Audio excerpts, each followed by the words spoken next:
sometimes we must accept the unexplained. This is Brothers of the Serpent podcast.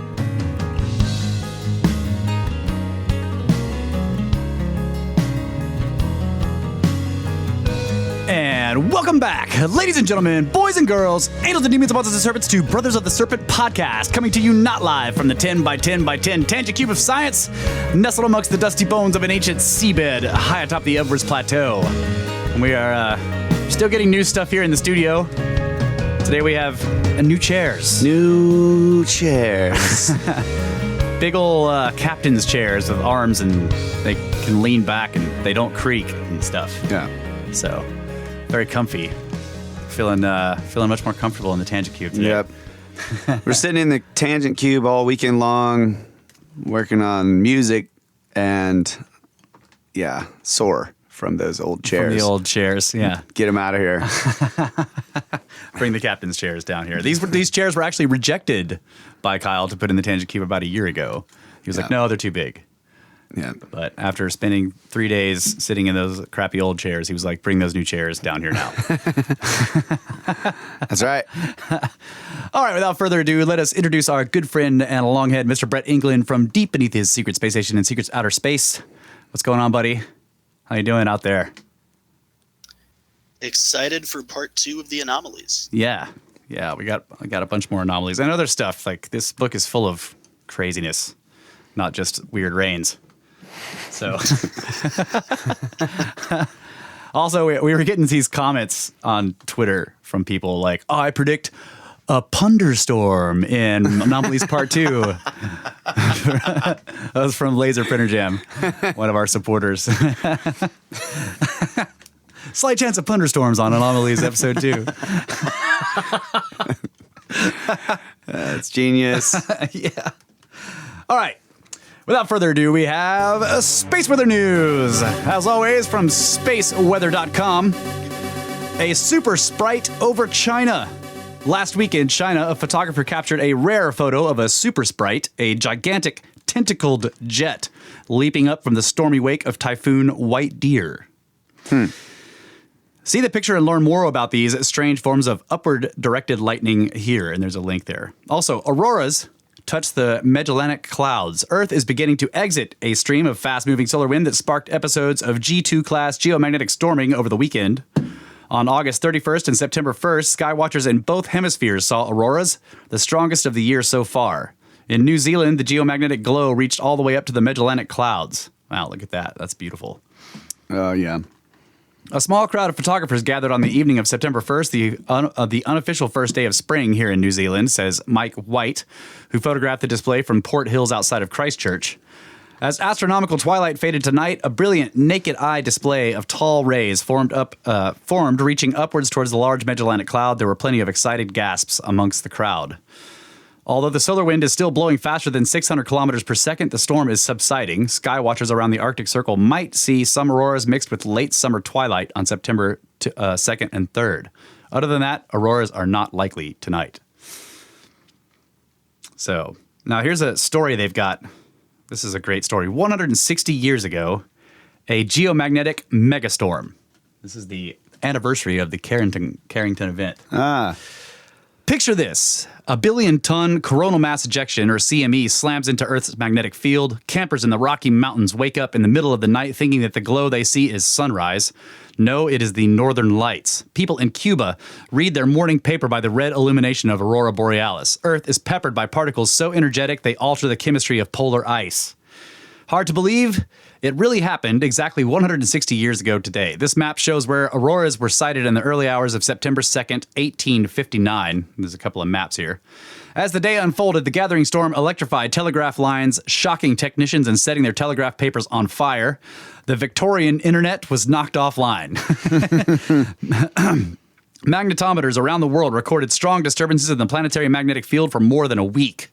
The cause of all of this was an extraordinary solar flare witnessed the day before by British astronomer Richard Carrington. His sighting on September 1st, 1859, marked the discovery of solar flares and foreshadowed a new field of study, space weather. According to a NASA-funded study by the National Academy of Sciences, if a similar storm occurred today, it could cause $1 trillion in damage to society's high-tech infrastructure and require years for complete recovery. Yep. Yeah. That's crazy. Yeah. So let's see. What are the current conditions? Solar wind speed, 662.5 kilometers per second. Proton density, 0.9 protons per cubic centimeter. Yeah. I have not been outside. I've been inside. I don't know. That's crazy that proton density dropped so much from last week. So I wonder if during the Carrington event, you'd imagine the proton density is like off the charts, right? Yeah, I wonder. I would imagine so, yeah. And But the solar wind speed would be high too, yeah. You think so? I think so. Or would the density slow it down? Yeah, I don't know. I haven't been able to find a correlation yet between those two, like how they fluctuate.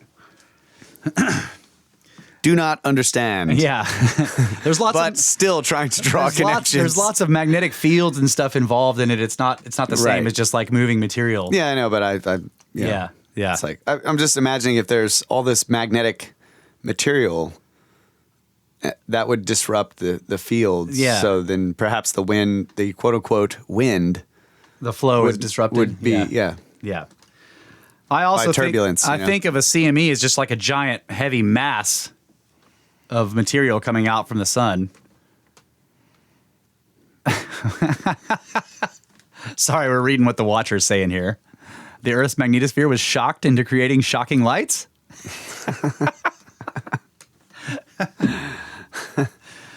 You can't start with the puns yet. Stay away from the puns.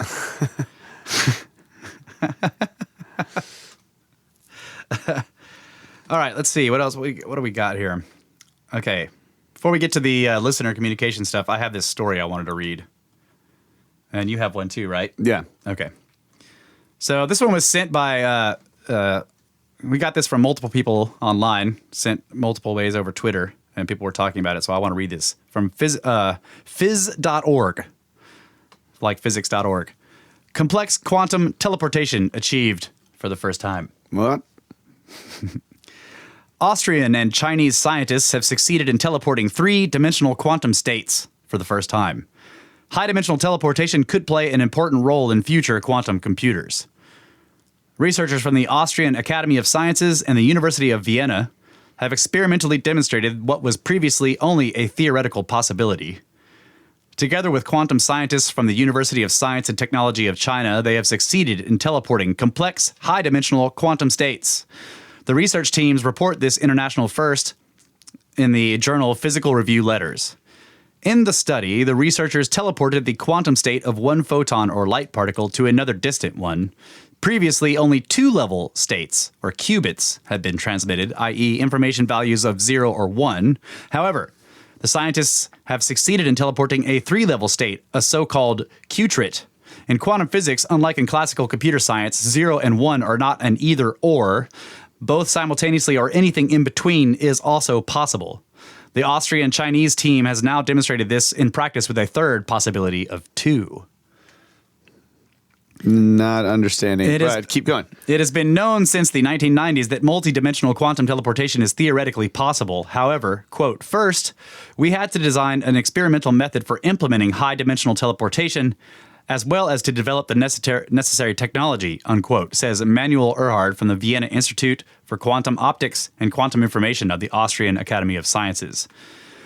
The quantum state to be teleported is encoded in the possible paths a photon can take. One can picture these paths as 3 optical fibers.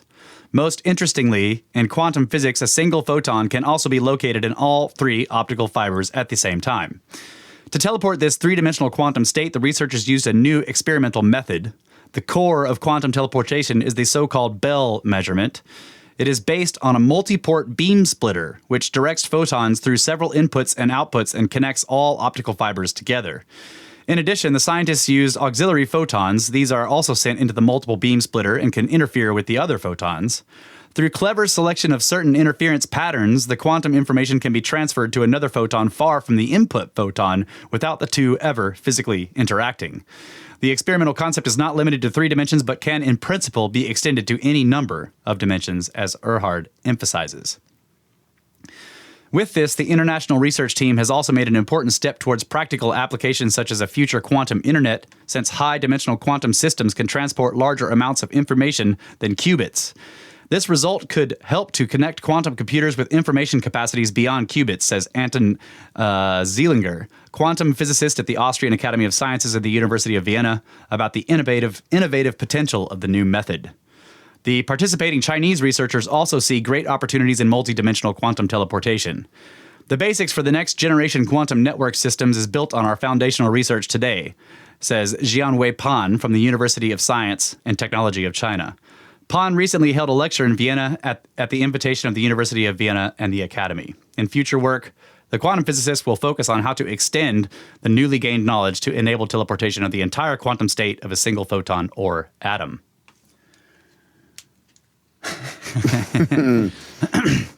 So what I'm getting from that is that, like, and this is probably an oversimplification, but you imagine that any photon can have multiple ways you can measure its state. Mm-hmm. Right? So previously they were measuring 2 different states, or a sort of an on-off type of state, like spinning or not. But in quantum physics, since you can have a superposition of both spinning or not spinning, both spinning and not spinning, or spinning or not spinning, right? See, there's 3 there. I see, yeah. Right? That's the quantum. So when you have a 0 and a 1 in quantum computing, it can also be 0, 1 together. Right. Right? That's the quantum superposition. Well, now they've found a third, a 2, 1, 2, and 3. So spinning, not spinning, or vibrating or not vibrating, or like some combination of all of those, or none. Right. And they're able to transfer those states to another photon without them interacting, and that is what they're talking about. That's crazy. Okay. Quantum physicists out there, if I'm totally wrong, let us know.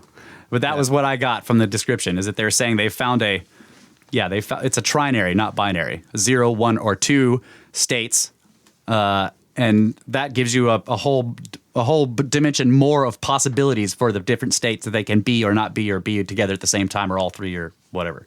Yeah. We definitely have quantum physicists listening to the podcast out there, and they're also not listening. That's right. And if they answer us, they're going to be like, well, yes, but also no. I mean, you're right, but you're wrong. That's what I say. That's how you can. I made up that joke. That's how you can tell you're talking to a quantum physicist when they answer every question with, well, yes, but also no. That's right. All right. So this is from archaeology-world.com. Rabbit hole leads to incredible 700-year-old Knights Templar cave complex. All right. Of course, it was a rabbit hole. Yeah. An apparently ordinary rabbit's hole in a farmer's field leads to an underground sanctuary said to have been used by devotees of a medieval religious order. But is everything what it seems? According to local legend, the Cainton Caves near Shifnal in Shropshire were used by followers of the Knights Templar in the 17th century. Many people believed that they were dug out by followers of the Poor Fellow Soldiers of Christ and of the Temple of Solomon, more commonly known as the Knights Templar, during the 17th century as a place where they could meet in secret. This historically intriguing Catholic military order was founded in 1119, or 1119, and soon grew to be rich and powerful. Their persecution and abrupt dissolution by Pope Clement V in the early 1300s forms part of the mystery that surrounds the secretive medieval Templars. There is another argument that the Cainton Caves were simply created as a Victorian folly in around 1850 by a rich landowner. A folly can most simply be described as a building with no purpose, although it doesn't, as the name implies, mean it was done by mistake. The folly craze in Britain began in the 18th century as a way to be playful or creatively artistic with a small building, such as a shelter beside an ornamental lake, like a kind of charming architectural gag. In Victorian Britain, follies were a popular way to display wealth and status. The Cainton Caves are located on private land near the market town of Shifnal. They are carved into the sandstone bedrock just 3 feet below the ground and feature several chambers and what is believed to be a font. There are many niches for candles to light the passageways. The historic England, the public body that protects and maintains England's historic environment, lists the site at UK National Grid reference, long number, as a cave/grotto, probably late C18 or early C19, but undatable. The listing does, however, identify Neo-Norman architectural features. This was late 19th to early 20th century Romanesque revival style, so this could support the hypothesis that the caves were created as an ornamental Victorian grotto. Or could these features have been carved out 2 centuries after the caves were first created?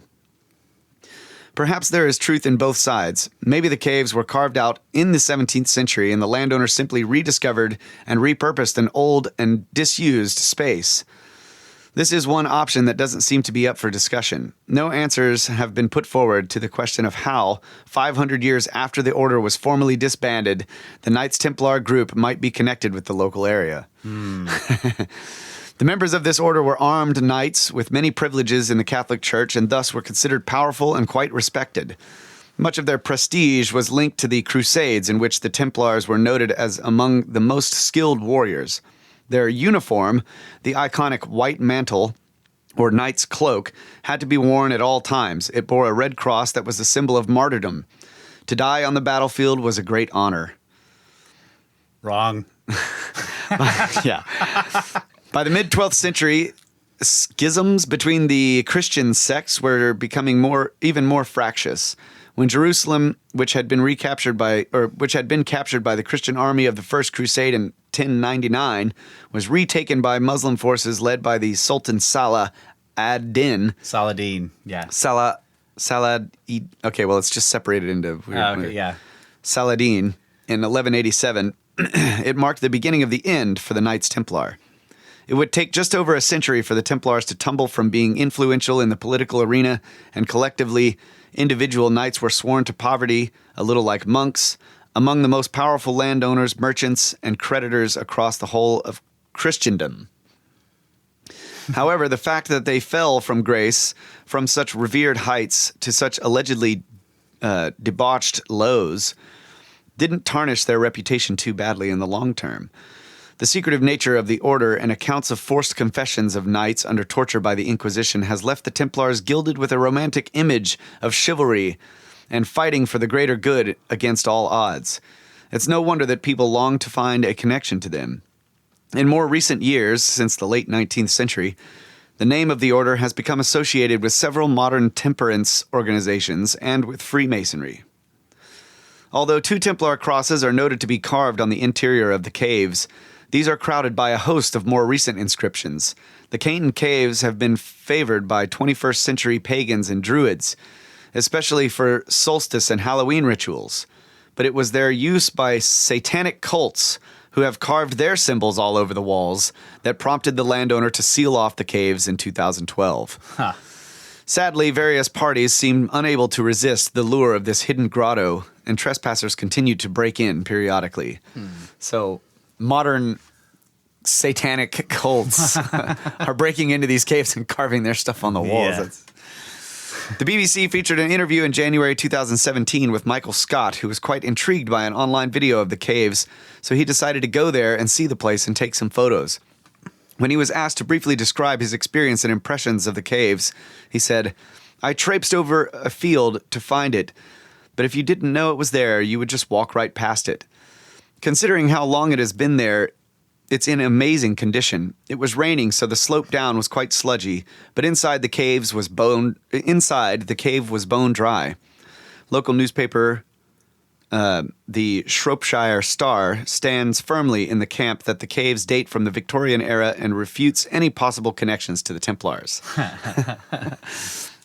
This is an underground folly which has been cut out of the sandstone as a temple. It is unknown when or why it was built, but probably was created as a folly in the mid-19th century when it was considered fashionable. The landowners used to allow the public to explore the temple, but the disrespectful behavior by visitors had finally made them seal up the entrance in 2012. Yeah. But the pictures on this are really cool. Yeah. It's really beautiful down in there. These pillars like half carved out of the walls. Yeah. What's the website that came from? Archaeology-world.com. That's right. Okay. Yeah, you guys should look it up. It is cool looking.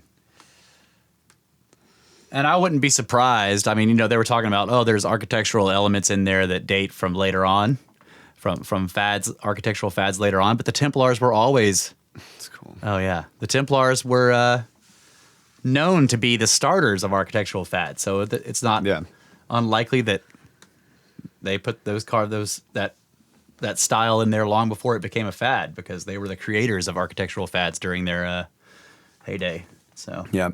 Also, check out rabbit holes. Always look into rabbit holes. Could be one in your backyard. You never know. Yeah. All right.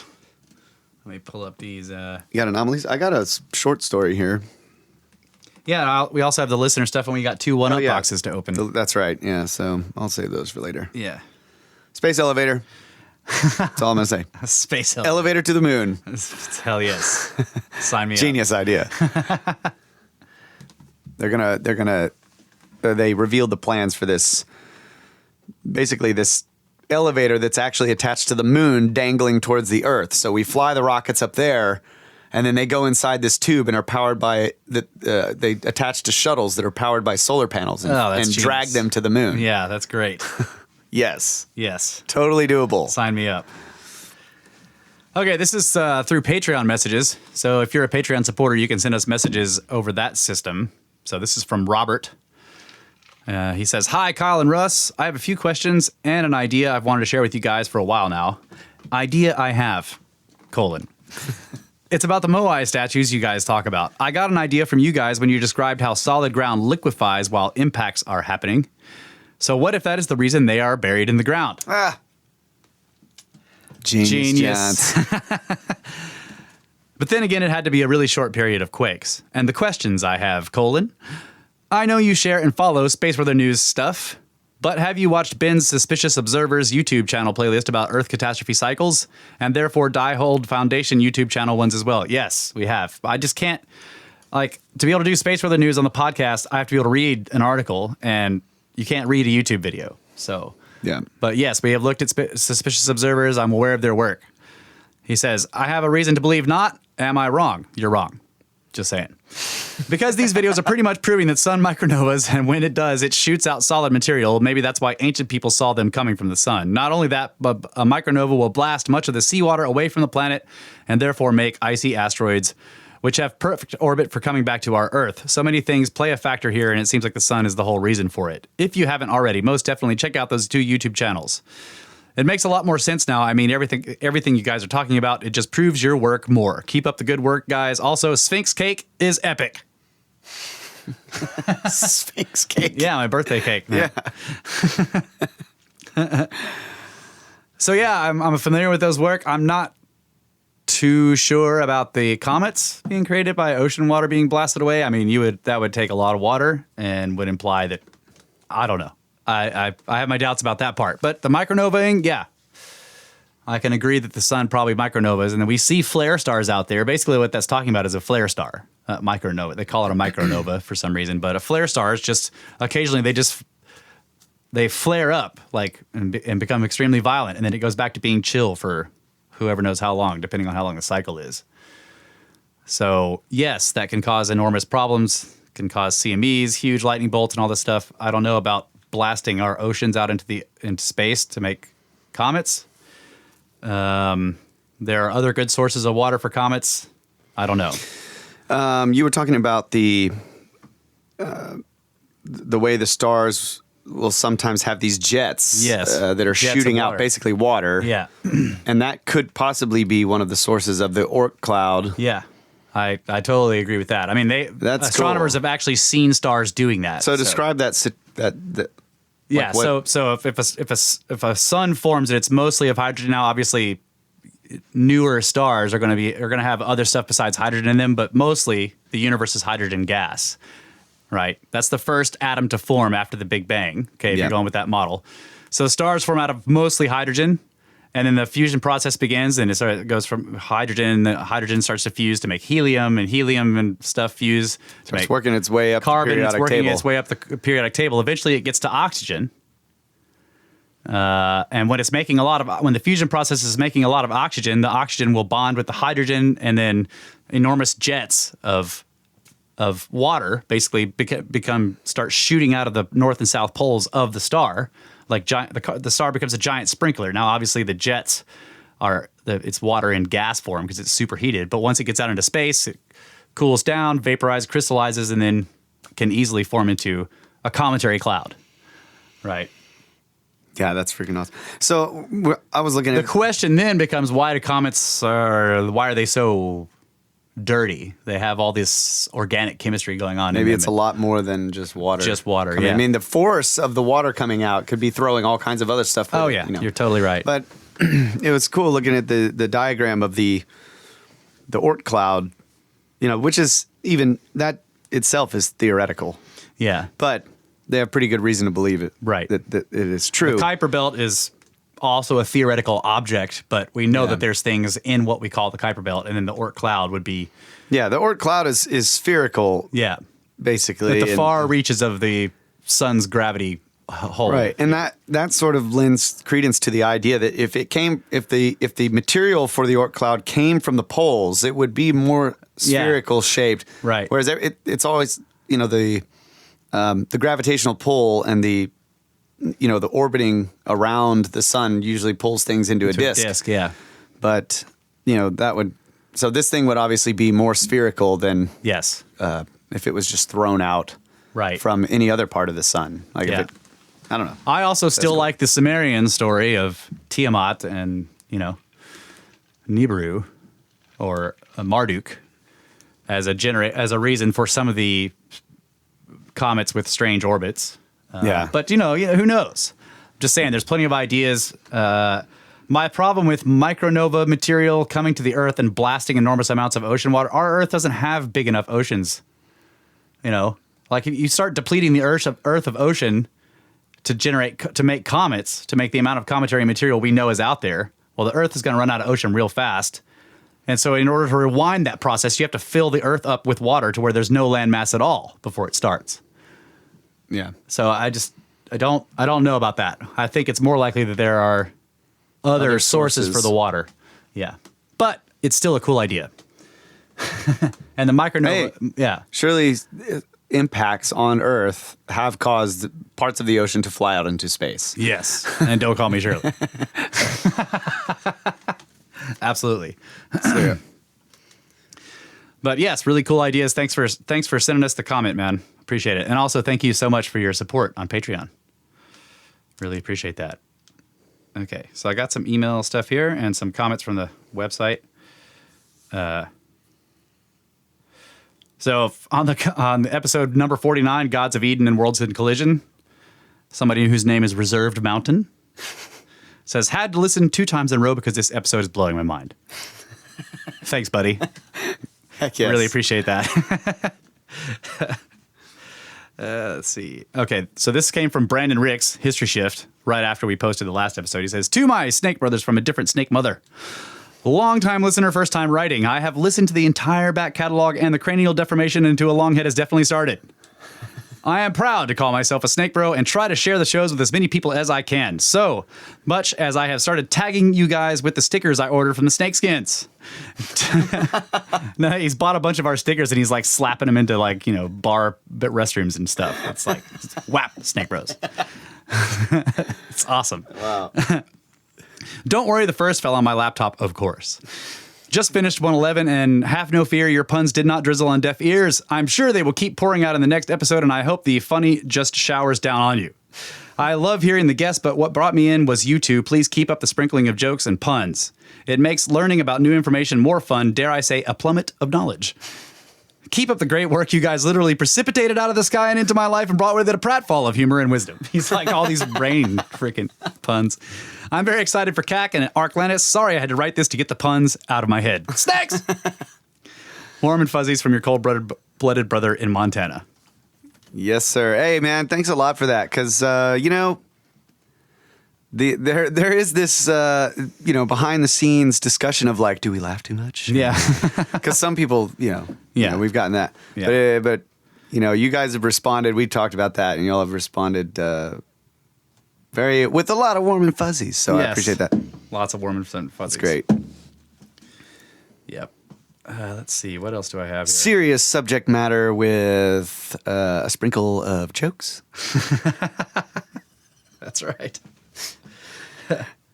I thought I had more here. I guess not. Let's get these. We got some one-up boxes. Yep. All right, here we go. Speaking of, let's All see. right, so this first one's a big flat. Yeah, from History Shift. Oh, yeah. It's from the same guy. Thanks, Bennett. Let's see what we got in here. I'm going to try not to miss the note. Yeah, whatever notes we got. Aha. Oh, wow. The note is duct taped to the front. No, I'm joking. Yes. Box is now empty. Snakes! Russ and Kyle, I found this gem in my local library and wanted to share how they were doing things 70 years ago. Also, great example of man-made destruction covering sites forever. Talks about Clovis sites as well as IDing new sites. I hope you'll find it as intriguing as me. Thanks, Snakes. Brandon, History Shift. And this is the Archaeology of the Canyon, Ferry Region, Montana. So it's a stack of copied pages from his library. It looks like he copied all the relevant pages from. It's got maps in it. Oh yeah. Oh wow. Very cool. All right, we're gonna have to go through this. Yeah, this is very old. We're gonna have to start a Ferry snake region. file. Yep. All right, thanks, buddy. Thank you. Sweet. We'll go through it and let you know what we think about it. It's a big stack. How many pages do you think that is? 75? Yeah. I don't know. It's a lot of pages. All right. This is from Scotty Baldwin. Ship to Kyle and Russ. I don't have a knife. Oh wait, I do. Need some kind of knife. You don't have a knife? My chair is making a lot of noise, bro. Oh, yeah, you're right. Yeah. There we go. This is kind of a knife. Yeah, so I'm getting cough buttons Yeah. for the podcast. So our microphones will have just a little button mounted on the desk here so that if we need to cough or clear throats, smack the button, my mic goes silent. So hopefully that will make your podcast listening experience better. Yeah. And then you'll only hear it through the other guy's mic. Yeah, which will be far away. Right. And hopefully pretty quiet. But yeah, I was listening to, some of the more recent episodes and I'm like, man, we suffer from allergies too. Yeah. So sound like a bunch of horses in here. Okay, so out of the box, I have pulled a box. You need another knife? It was wrapped up in large bubble paper, and now out of the large bubble paper, Don't cut yourself. Small bubble paper. I already did. Did you really? I already cut myself on my thumb. Cutting towards your thumb. You're bleeding. Yeah, I'm bleeding all over the place. This is fantastic. Open it. It's a tobacco box. Beautiful wooden box here. Ooh. It's got tobacco It's got in it. tobacco in it. Golden leaf, labeled Calhoun. Newspaper. Oh man. And 2 lasers with chargers and 3 pipes. And pipe cleaners. Oh my God, those are beautiful. These are gorgeous pipes. Thanks, buddy. Man. Oh my gosh. Yes. Now we can do a proper. Golden Leaf LTD. Wow, these are awesome. Italy. Yeah. Looks like Briarwood. Wow, these are beautiful. Now we can smoke in the tangent cube like distinguished gentlemen. That's right. And also shoot lasers at stuff. Yes. Wow. There's yours. Holy- There's mine. Heck yeah. Man, thanks, Scotty. Oh, yeah. These are bad. These are awesome. Now we can find all the constellations properly. That's right. Gotta have lasers to look at stars. Yes. And pipes. Yep. To do podcasting. All right, right. we're going to take a break and load up these pipes with some of this tobacco that he sent us. Snakes!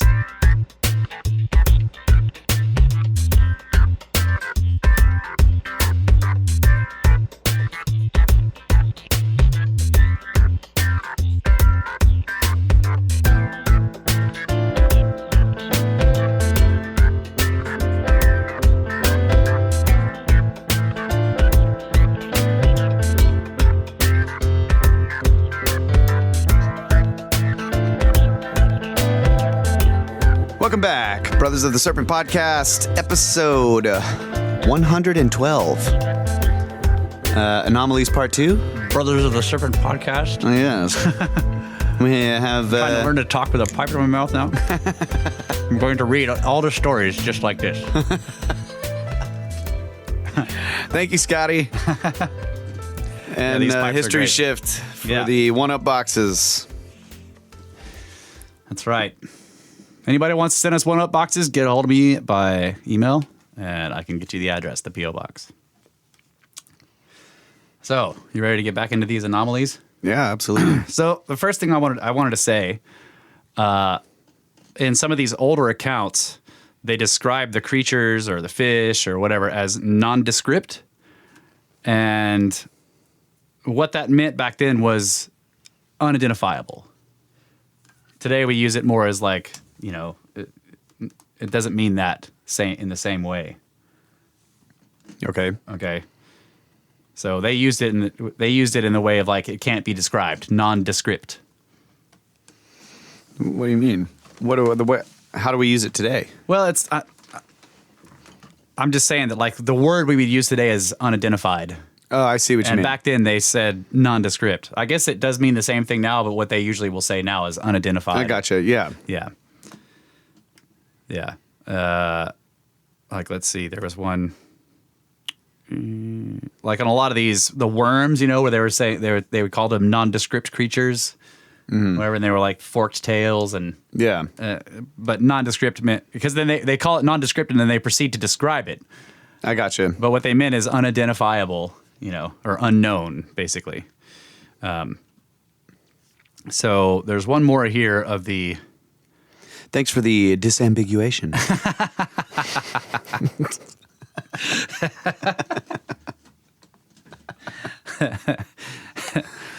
So Canton, South Dakota, August 14th, 1901. Conductor Patty Moran of the Canton Cannonball is authority for the following snake story. Hold on a second. Okay. So what the Watcher is saying here is that nondescript is lacking distinctive or interesting features or characteristics. Yeah, that's So that's the modern use of the term. right. Yeah. Back then they meant it as they meant it in the same way that we would say unidentified. Yeah, unidentified or unidentifiable. Yeah, unknown. Yeah, like its description is like doesn't match any known stuff. Yeah. So, UFS. Yeah. Unidentified falling snakes. that's right. Okay, so this conductor says, "I hope to die. If the railroad yards at Canton this morning when I arrived at 6 o'clock were not covered with snakes. The people called them hair snakes, and they were so numerous and their actions so lively as to make one dizzy to cast one's eyes upon the ground. They were everywhere and wriggling to beat the band." I love these little turns of phrases. "They were from 4 to 12 inches in length, and the largest were about as large as a match in circumference. The common opinion was that they came down in the big rainstorm of the night before. The head of one was cut off and placed under a microscope, and it looked like that of a fish." Nah. Yeah. So he basically showed up and was like, Cobras! It's just Fish snakes. This is why they're nondescript, right? Like it's got a head of a fish, or like one of them, they look like they've got the heads of snakes, but then they have like little feet and claws. Okay, so the watcher has posted what's called a horsehair snake up here. It looks like a noodle, basically. Yeah. Okay, so seeds, leaves, and flakes. Rockdale, Texas, mid-March 1878. Rockdale witnessed a strange phenomenon. It was a shower of leaves. As far as the eye could reach, the heavens above were filled with them. There was no commotion of the atmosphere to be observed in any direction on the horizon. They were falling all day long from the Atlanta Daily Constitution. Just leaves falling out of the sky all day there's no wind. Yeah, that's pretty cool. Boonville, North Carolina, September 20th, 1897. Last Monday morning, while the sun was shining brightly, the air suddenly became filled with falling flakes like snow. Except they were not cold, but were of a greasy nature, and many were much larger than snowflakes, being 2 inches long in some instances. Manna. Yeah, the people became greatly interested, and some of them much alarmed. The school children all left school to witness the strange sight, and business for the time was suspended. No one is able to give any explanation of the phenomenon. Now, see, I would wonder what they were actually made of. Right. It doesn't say. Try eating one. Winchester, Virginia, April 22nd, 1904. A curious phenomenon was witnessed when a heavy downfall of dry leaves from the sky occurred. The leaves for several hours fell thick and fast and were principally oak leaves.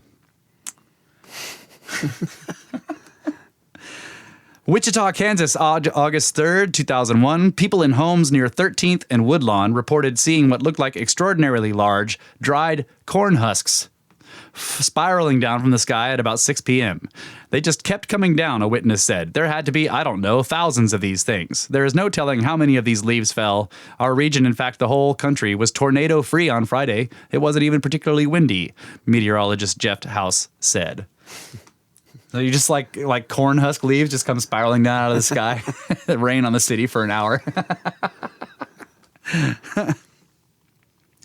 Okay, so now we come to theories. The author says, if we eliminate waterspouts, whirlwinds, and earthbound animals and plants mistakenly assumed to have fallen as adequate explanations for the most anomalous falls, we are left with a mystery with no plausible answers. That, of course, has not discouraged some writers from proposing their own rather implausible answers. Charles Fort, at least, had his tongue in his cheek when he put forth his own explanation, his favorite quote-unquote theory, which he cheerfully acknowledged to be preposterous and outrageously pseudoscientific, was that giant land masses float above the world. Tornadoes, hurricanes, and cyclones on the Earth's surface carry all sorts of items upward and dump them on these lands. Some fall into the Super Sargasso Sea to join other junk from other times and even other worlds. In that vast atmospheric ocean can be found almost anything conceivable. Right. So now he quotes Fort directly, and I've read this from the Book of the Damned or something like that. Charles Fort's book where he talks about all this stuff. Okay. And he called it the damned because what he meant is another joke. Fort was full of puns and jokes, and what he meant by the damned is that these facts, these stories, were damned by science. No one would look at them, right? Derelicts, rubbish, old cargoes from interplanetary wrecks, things cast out into what is called space by convolutions of other planets, things from the times of the Alexanders, the Caesars, the Napoleons of Mars and Jupiter and Neptune, things raised by this Earth's cyclones, horses and barns and elephants and flies and dodos, moas and pterodactyls, leaves from modern trees and leaves of the Carboniferous era, all, however, tending to disintegrate into homogeneous-looking muds or dusts, red or black or yellow, treasure troves for the paleontologists and for the archaeologists, accumulations of centuries, cyclones of Egypt, Greece, and Assyria, fishes dried and hard, there a short time, others there long enough to putrefy, or living fishes, also ponds of fresh water, oceans of salt water. That's his description of like this place in the sky that holds all this stuff. He's just like, I don't know. Maybe it's a giant island in the sky full of this stuff. Violent terrestrial, so this is back to the author. Violent terrestrial storms not only dump things into the Super Sargasso Sea, but cause disturbances there so that sometimes things drop from it. Thus falls all sorts of organic and inorganic matter. Unlike Charles Fort, John Philip Besser actually meant his alarming theory. According to Besser, the, quote, many falls of flesh and blood from the sky in times past, unquote, constitute evidence that UFOs are carnivorous atmospheric life forms. That's crazy. otherwise known as space animals.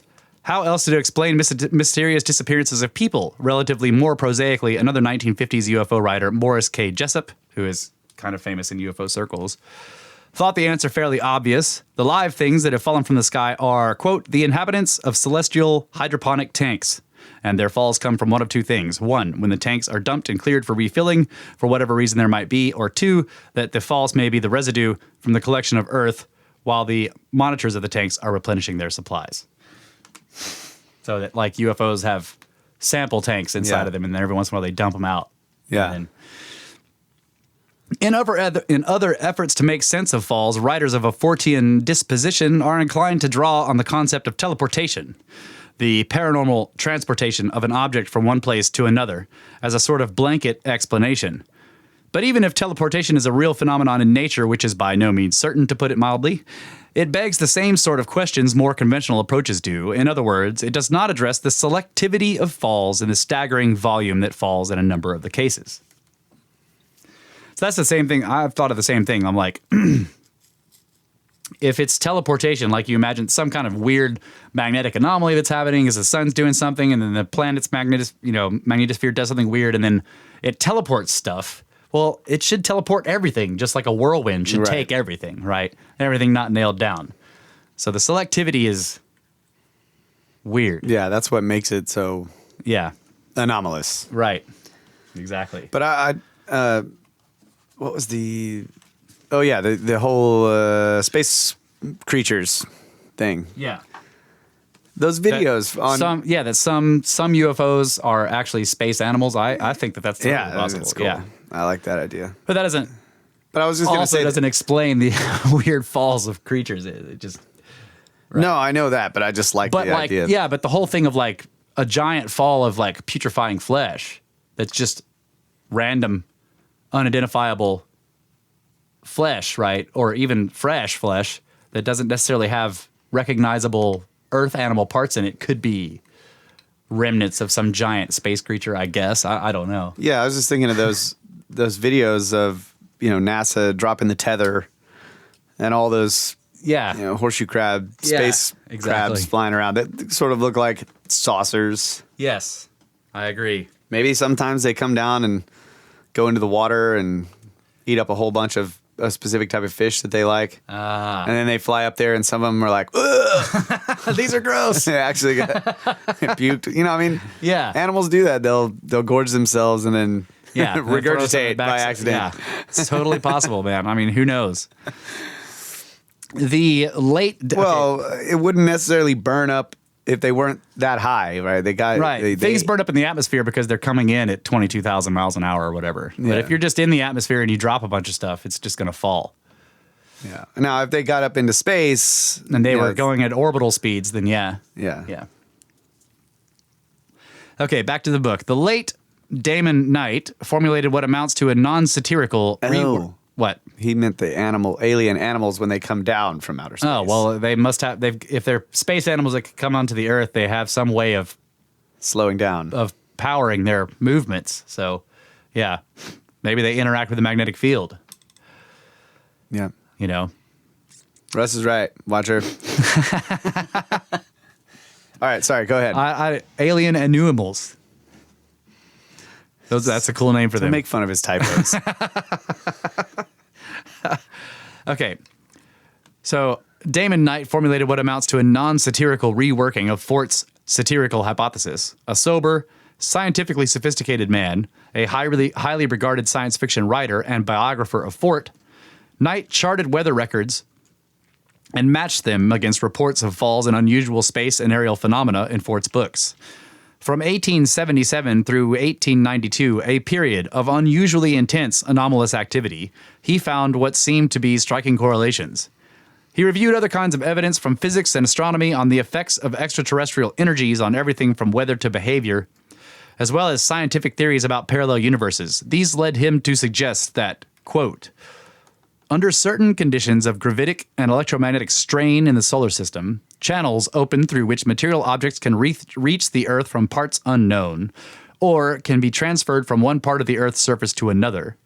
Let us suppose that a channel opens between this Earth and another, where the surface is a few hundred feet or a few thousand feet higher. Then things fall from that Earth to this. Frogs, minding their own affairs in a pond, feel the bottom suddenly drop out. Again, the problem is with selectivity. Yeah, I was going to say. But so back to the author here. Falls. I didn't want to say it at the same time. So that we don't get people thinking that we're a psyop. Yeah, but we totally are. Gaslighting. I mean, I really want to try that on somebody. We should gaslight the watcher. And just go into his house and turn lights on and move things around while they're gone. He would just be like, damn kids. Falls certainly seem a sufficiently extraordinary phenomenon to require an explanation like this, but the problem here is, ironically, the same one that makes the waterspout hypothesis unsatisfactory, the selectivity and the volume. Knight did make some slight effort to deal with at least the first issue. Quote, if these channels are electromagnetic in nature, we may approach an answer to the puzzling question of selectivity. All things have electrical charges, and it is possible to imagine that an electromagnetic field would perhaps discriminate between them. All right. I'm down with that. Yeah, perhaps wisely, he took this vague idea no further. That's true, though. Mm-hmm. Yeah. Then it just becomes a game of probability again. Like, right. You know, it seems strange that it seems like the probability would be, impossible to 1. Yes. Yeah. So I think this next subject is connected to that, what we just finished reading about. Entombed animals. Many, by the way, I should mention this. This book is called Unexplained, and it is by Jerome Clark. It is available on Amazon. It's full. It's an enormous book. It's got a lot more in here than I'm reading. He's got a whole bunch of stuff in here about cryptids and lake monsters and Bigfoot, but I'm just reading this. When was it written? It's pretty recent. Okay. Let's see. That's good enough. Okay, yeah. Many well-authenticated stories of the finding of live toads and frogs in solid rock are on record, declared a writer for Scientific American in 1890. 20 years later, a Nature editor snarled, "It matters little to tell the reports of such occurrences that the thing is absolutely impossible, and that our believing it would involve the conclusion that the whole science of geology, not to speak of biology, also is a mass of nonsense." This guy's mad. So you see what happened there. They're basically, the Nature editor is upset about these occurrences because he's like, look, this is impossible. But you can't tell anybody that's seen it. Well, of course you can't.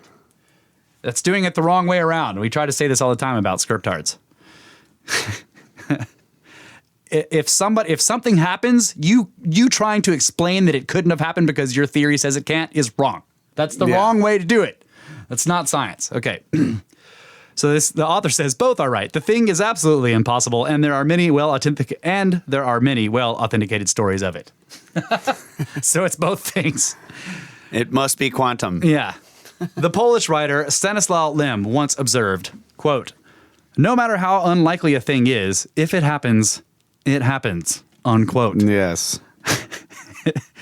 William R. Corliss, probably the world's leading authority on anomalies of nature, remarks, quote, "If miracles do happen, then toads can be found in solid rocks. It may be that nature does operate this way, violating the quote-unquote logical laws we try to impose with some low frequency after the fashion of the forbidden transitions in quantum physics." In other words, right, just like weird things that seem to be impossible happen in quantum physics, those things may percolate all the way upwards into the macro, and you wind up with toads and stones. Yeah. Because of its outrageousness, the phenomenon of entombed toads, frogs, and other animals is seldom discussed in the scientific literature of our time, but it made frequent appearances in learned journals of the 19th and earlier centuries. An early example is this account related by a 16th century figure, Ambroise Paré, the chief surgeon to Henry III of France, and reprinted in the 1761 edition of the Annual Register. Quote, "Being at my seat near the village of Meudon, and overlooking a quarryman whom I had set to break some very large and hard stones, in the middle of one we found a huge toad, full of life and without any visible aperture by which it could get there. The laborer told me it was not the first time he had met with a toad and like creatures from within huge blocks of stone. That's just nuts. In September 1770, when a live toad was found encased in plaster in a castle wall. So it's not just in like ancient rock. People are tearing down parts of buildings and they find animals entombed in there, that the animals come alive and okay. In a castle wall that had stood for some 40 years, scientist Jean Gauthiard investigated the incident personally. The following February, he presented his findings to the French Academy of Sciences and also provided an extended overview of other cases preserved in academic and popular literature. Gauthiard's work inspired other scientists and educated lay inquirers, some of whom conducted tests whose purpose was to determine whether toads could survive for long entombed. The results, negative, provided fuel for skeptics then and now. So in other words, they, entombed toads and then like with concrete or whatever, and then broke it open and see if they were alive later, and obviously they weren't. Yeah. Okay.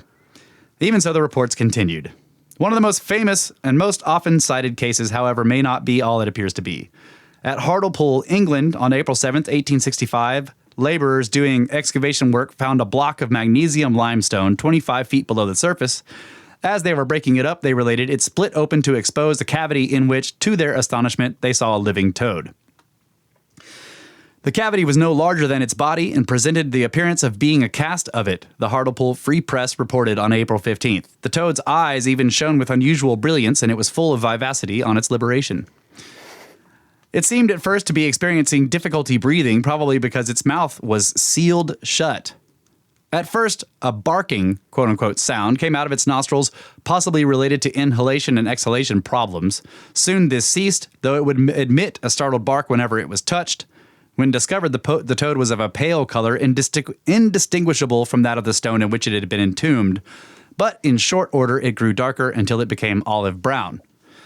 The claws of its forefeet are turned inwards, the newspaper noted, and its hind ones are of extraordinary length and unlike the present English toad. So in other words, right when they break it out of the rock, it's almost the same color as the stone and unmoving, right? Yeah. And then they pull it out of there and it starts to make weird noises and twitch. And then eventually it's able to open its mouth, it starts breathing, and then eventually its color changes to, toad color, olive brown or orange or green. S. Horner, president of the Natural History Society, took possession of this toad. The zoologist reported that it had also been examined by a local clergyman and geologist, the Reverend Robert Taylor, who confirmed the strange circumstances of its recovery. Then a group from the Manchester Geological Society studied the rock. One of them reported feeling chisel marks inside the cavity and grew suspicious enough to accuse the collier who had allegedly found it of fraud.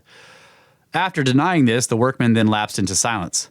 The Reverend withdrew his endorsement.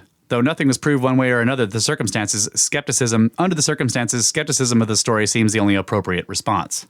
I would have accused him of frog.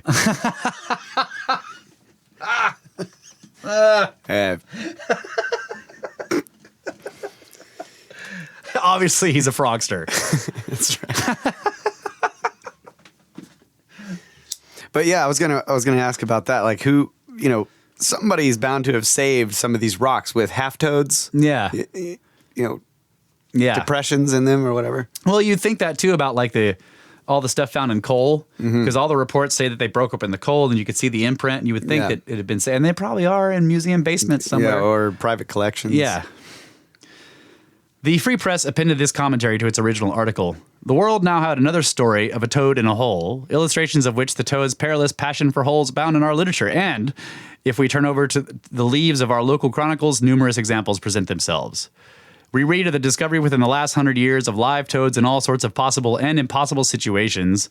In the solid slate of a quarry in Barnard Castle, in a block of freestone at Blythe, in limestone block at Sayham and at Ryhope, and in a seam of coal down in a deep pit at Sunderland. See, they're finding them in coal. Another of his race, profiting by repairs, emerged from the battlements of Lampart's Bridge. Talking about the toad. Yeah. Right. And gave rise to unavailing speculation as to his antiquity. A beech tree at Shawdon and an American oak at Blythe fell into the hands of sawyers when a living toad started out of each of them and exchanged a life of solitude for the publicity of a paragraph in Sykes or Latimer. Toads become famous. As these words indicate, embeddings have been reported not only in rocks but in trees. In 1719, the Memoirs of the French Academy of Sciences related, "In the foot of an elm of the bigness of a pretty corpulent man." A tree like a fat guy is what they're saying. I guess 3 or 4 feet above the root and exactly in the center has been found a live toad, middle-sized but lean and filling up the whole vacant space, unquote. In the fall of 1876, according to the South African newspaper of December, I can't read the name, something Times of December 10th, sawyers, which is what I guess they call lumber people who cut wood. Oh. They're sawyers. SAW? Yeah, Sawyers? Sawyers, yeah. Got it. Sawyers cutting a 16-foot trunk into lumber had just removed the bark and the first plank when a hole the size of a wine glass was uncovered. Inside this space were 68 small toads, each the size of the upper joint of a human little finger. They were of light brown, almost yellow color, and perfectly healthy, hopping about and away as if nothing had happened. All about them was solid yellow wood with nothing to indicate how they could have got there, how long they had been there, or how they could have lived without food, drink, or air. Next to toads, frogs are the most popular stars of entombed animal stories. One example was made known to the eminent 20th century biologist/philosopher Sir Julian Huxley in a letter from gasfitter Eric B. Mackley of Barnstaple, Devonshire. Mackley wrote, quote, "It became desirable to widen the Barnstaple something road some years ago, taking part of the long gardens in front of a row, taking in part of the long gardens in front of a row of bungalows, which had gas meters housed just inside of the front gates. These, of course, had to be moved back to the new front wall line. The meter houses were brick-walled but rather massively concrete-floored, and the concrete had to be broken up to allow me to get at the pipes for extension. My mate was at work with a sledgehammer when he dropped it suddenly and said, 'That looks like a frog's leg.' We both bent down, and there was the frog. The sledge was set aside, and I cut the rest of the block carefully. We released 23 perfectly formed but minute frogs, which all hopped away into the flower garden." Out of the concrete. Spontaneously generated entombed frogs. Yeah, it's strange. I mean, they could. I mean, I don't know. So that's what I'm saying. Like, this is like, I think, connected to the rains. Like, sometimes they just appear inside of things instead of in the sky. That's great.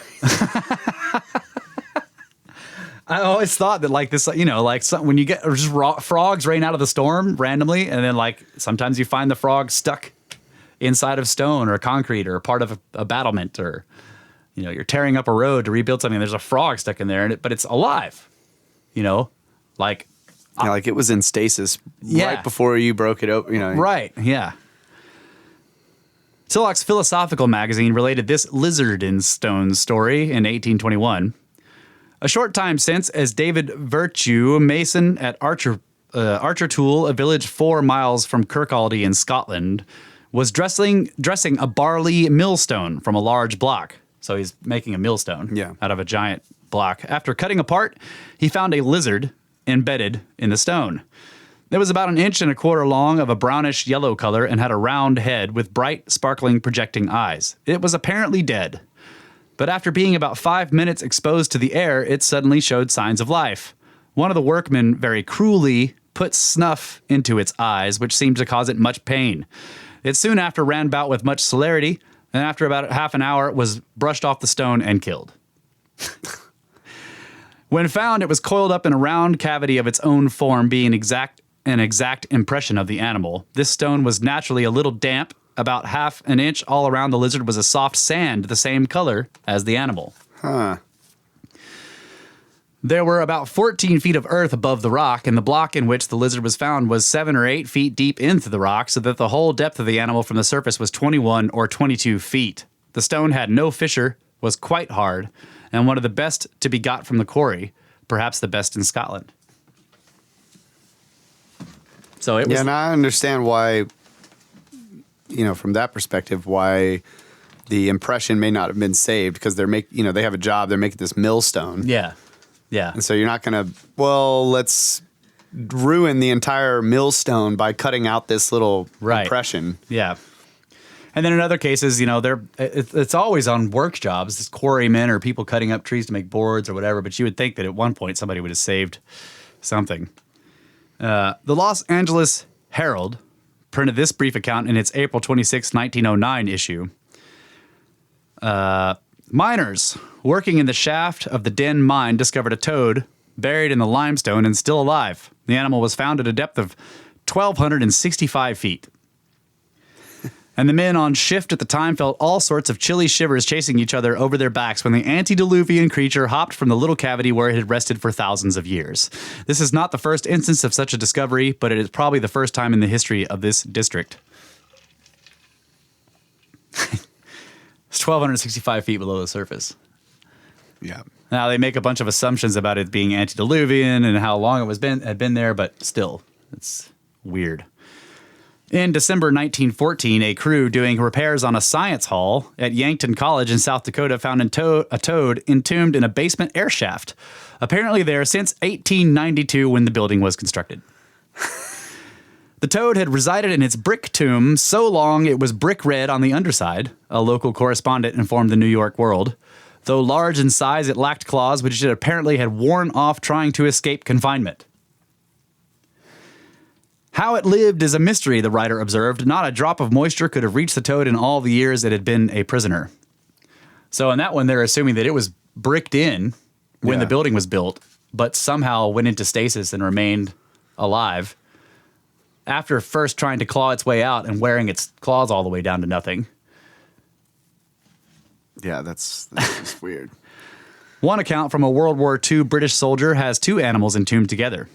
Quote, in Algeria, in the early part of 1943, I was working with a team whose job was to quarry stone that was then used for making roads and filling bomb craters. The method used was to set small charges of explosives into the rock face and crack the rock open, which we then pried away and broke down before it was used. One morning, we had set off the charges as usual, and I started to pry away the rock from the quarry face when I saw in a pocket in the rock a large toad and beside it a lizard at least 9 inches long. Both these animals were alive, and the amazing thing was that the cavity they were in was at least 20 feet from the top of the quarry face. Try as we might, we could not find how it was possible for the two creatures to be where they were. There were no inlets, no cracks, no fissures leading to the cavity. In fact, it was quite a topic of conversation among all of us for some days. The last known entombment case, so this is the most recent one that he knows of that he found. The last known entombment case occurred in New Zealand in November 1982. Hey.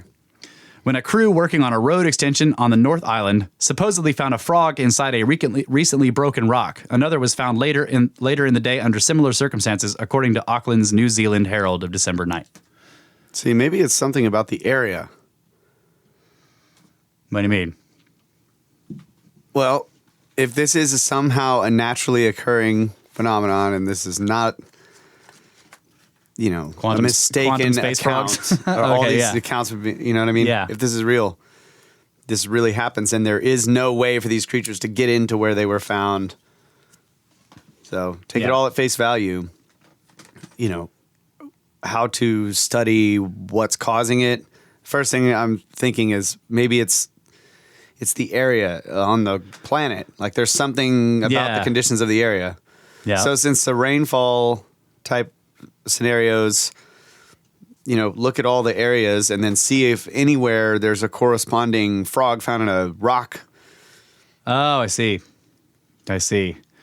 Like either where they find frogs in or whatever in rocks, they never rain out of the sky, or both happen. Like either one of those things would tell you. Like here, they always appear in the stone because there's something different, and they don't appear in the sky, or they appear here in this area for whatever reason. Yeah, that's a good idea. And maybe if you looked at all the areas where these things were found and what quarries, are they still being quarried? Yeah. Is anybody doing any quarrying there anymore? Yeah.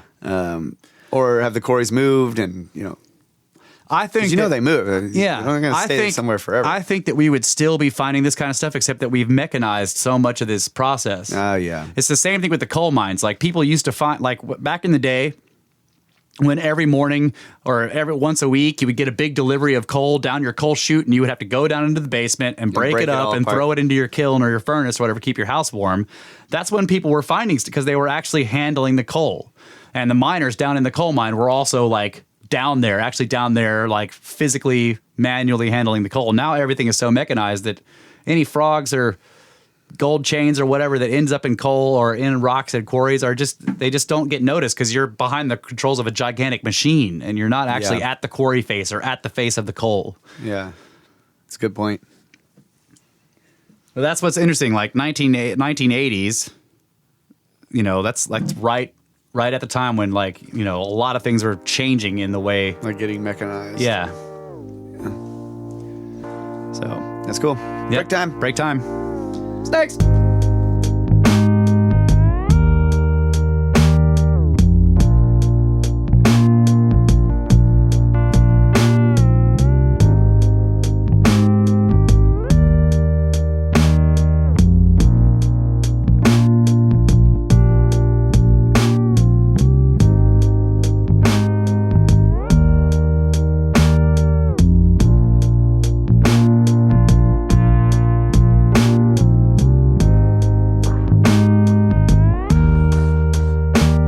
We are back. Brothers of the Serpent podcast, bringing you puns and pyramids in proliferation. Excuse me while I light my pipe. Oh, yeah. Get it going there, buddy. So, back to this book, Unexplained by Jerome Clark. So after this is attempts to explain the, entombed animals. To human beings, mysteries may be appealing, but they are also abhorrent. So I wonder about that. I think that to a certain kind of person, they are abhorrent, but to other kinds of people, they are appealing. Like to me, mysteries don't bother me at all. I am fascinated by them. And I'm not, and it's not a fascination in a way that like I have to explain it. It isn't that. You trashing me right now? Yeah. Basically, yeah. That's what I'm saying. I mean, I don't mind working on trying to explain them, but it isn't. I'm not. The reason I'm drawn to them is not because I must explain them. You see what I'm saying? I'm just drawn to them. They're mysteries themselves. Yeah, I agree. But one of my favorite things to do is to try to solve them. Yeah, I agree. It's just fun. Puzzles. Yeah. Right. But to me, that seems like a different thing. Right. Basically what I'm saying is I've encountered people in both real life and online who the reason they're attracted to mysteries is because they've got to have an answer. So there isn't a mystery where they're like, holy, like, wow, this is just crazy. They're always like there to explain it. Right. Whether it's explaining away or whatever. And, I see. To me, the fun of sort of deconstructing them and sort of trying to come up with possible answers is a separate thing from the mysteries themselves in terms of enjoyment or reason for being attracted to them.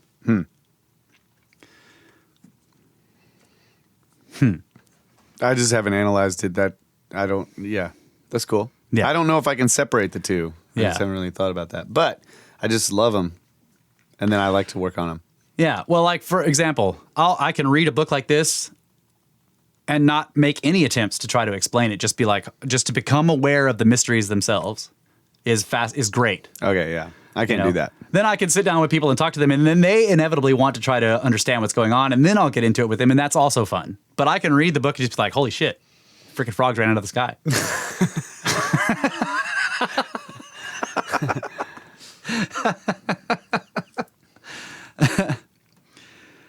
So, thus, inevitably, in common with other mysteries, entombed animal reports have faced as much disbelief and ridicule as wonder and excitement. Unable to mock such things out of existence, critics have concocted solutions so patently inadequate as to make outright hoax charges a more plausible alternative. Yeah. Quote, the true interpretation of these alleged occurrences, unquote, wrote the same nature writer who had relegated entombment tales to the realm of the absolutely impossible, quote, appears to be simply this. A frog or toad is hopping about while a stone is being broken, and the non-scientific observer immediately rushes to the conclusion that he has seen the creature dropping out of the stone itself, unquote. Right. Come on. Right. Trashing the observer, basically. This is a kind of fallacy. I can't remember what it's called, where you just basically make a complete idiot out of the witness. You just assume that it must be the witness is a moron because that's impossible, right? There is no way to square such an attempted explanation with most of the reports. Try applying it, for instance, to Mackley's experience. Let's see. Mackley was the one that, well, I don't know. I read it. I don't remember which one it is. Aside from its complacent, implicit assumption that the reporters of the phenomenon go through the world trying to function with what amounts to a chimpanzee's level of intelligence, it fails to consider a consistent feature of the phenomenon, the presence of a smooth or polished cavity only slightly larger than the creature's body inside the rock, concrete, or tree. As often as not, the animal is seen within the cavity before liberating itself or being liberated from it. There is also the fact that in many cases the toad or frog is decidedly unusual, its general appearance suggesting that it has indeed been confined somewhere for a period of time. It is not hard to imagine how animals might become embedded in concrete. An indulged imagination conceives of ways they could meet with such a fate within trees, perhaps. Rocks, however, are quite another matter. The animal's survival, too, seems inexplicable. How could they have breathed? What could they have eaten? Amphibians, the most common embedding victims, have at the outer extreme and under the best of circumstances a lifespan of 3 decades. But how old are these embedded animals? And there's a picture here that is labeled, "This toad entombed in stone was found in a pile of flints in Sussex, England in 1901. The stones were given to a Booth museum by Charles Dawson, a known hoaxer." So this is a hoax. Oh. But it still is a flint. It would be a geode. That's Yeah. pretty cool. But it is a hoax. And the enclosure does not look like a frog. It's not shaped like the frog that's in there. But So, didn't you just say that many of them are hollowed and polished, yeah. like slightly bigger than the animal? Or is he saying It's a cast of the animal. It is and the it's cast of the animal, okay. The surface of if it's polished, like it's a reverse cast of the animal, yeah. Okay. In rare cases, we do have an answer. In August of 1975, as they broke up concrete that had been laid over a year earlier in Fort Worth, Texas, construction workers were startled to find a living green turtle within it, and the smooth, body-shaped cavity in which it had resided during its imprisonment was clearly visible. The animal's rescue, alas, proved its undoing. It died within 96 hours of liberation, and yet it was alive. So that's at least a year. So the concrete was laid a year earlier. As they broke it up, they found a turtle. It was still alive, but then it died. All right. I'm familiar with that area. Yeah. Fort Worth. Yeah. Where rocks are concerned, we seem indeed to be dealing with an event not significantly short of miraculous, as Corliss says. Occasionally, conventionalists have speculated that these animals were able to sustain themselves by drinking water that seeped through cracks. Even if we discard testimony that specifically denies the presence of such openings, we still leave unanswered the monumental question of how the animal got there in the first place.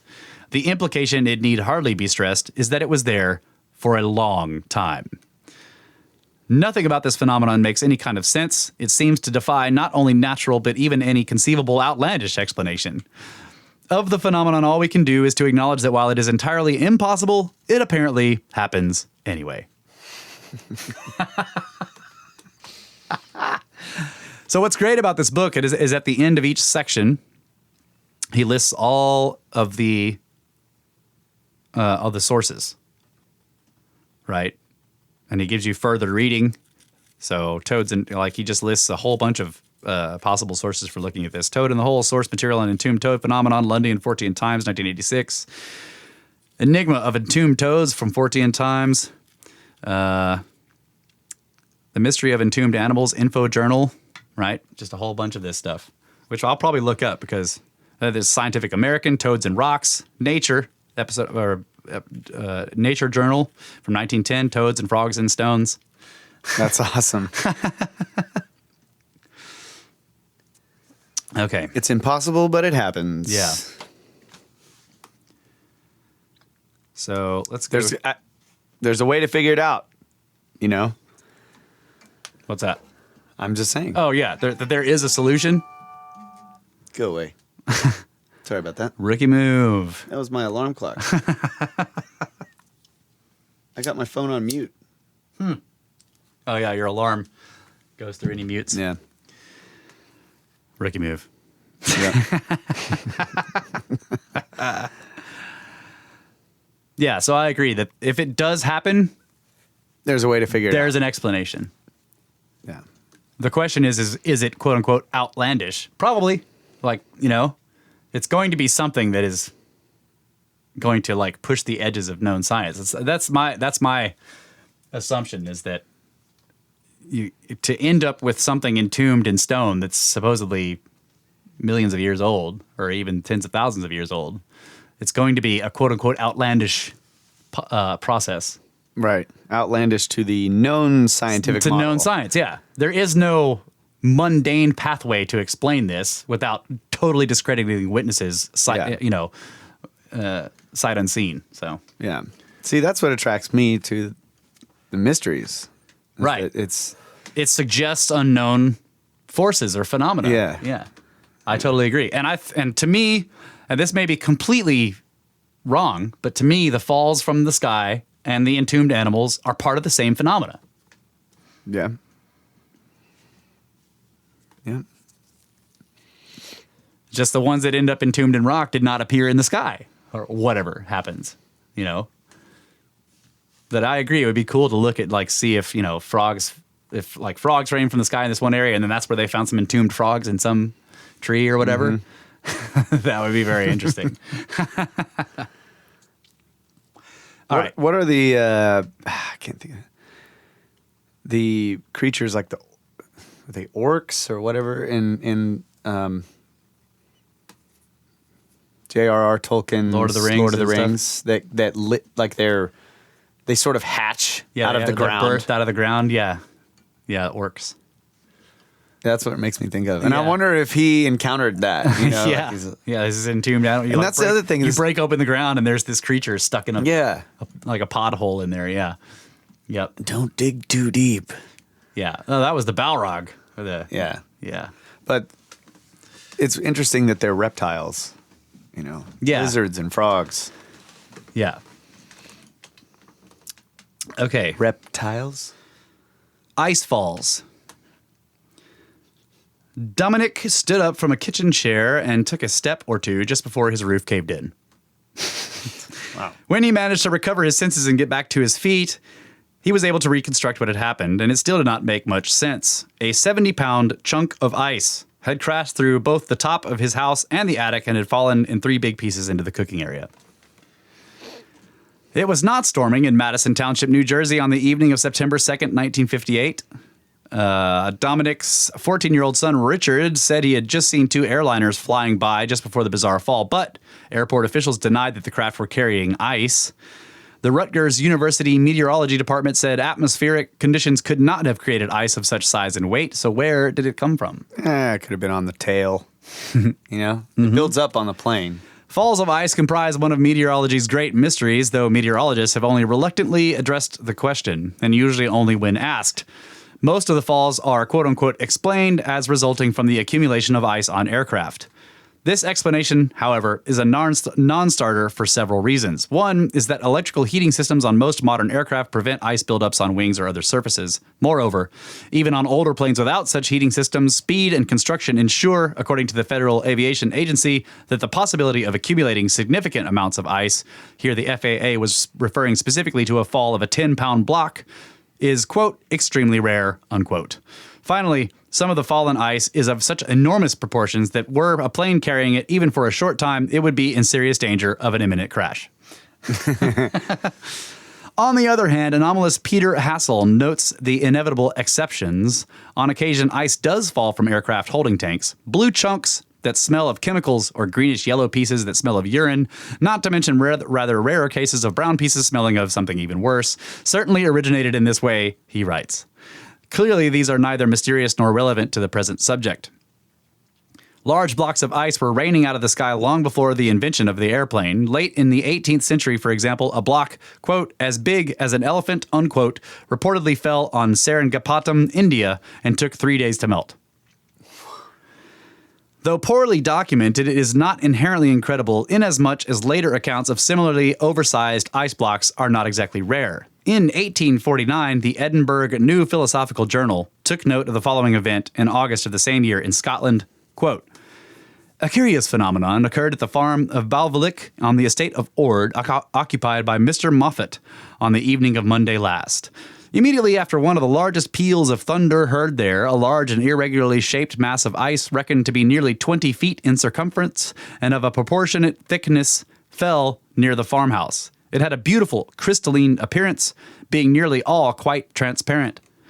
If we accept a small portion of it, which consisted of hailstones of uncommon size fixed together, it was principally composed of small squares, diamond-shaped, from 1 to 3 inches in size, all firmly congealed together.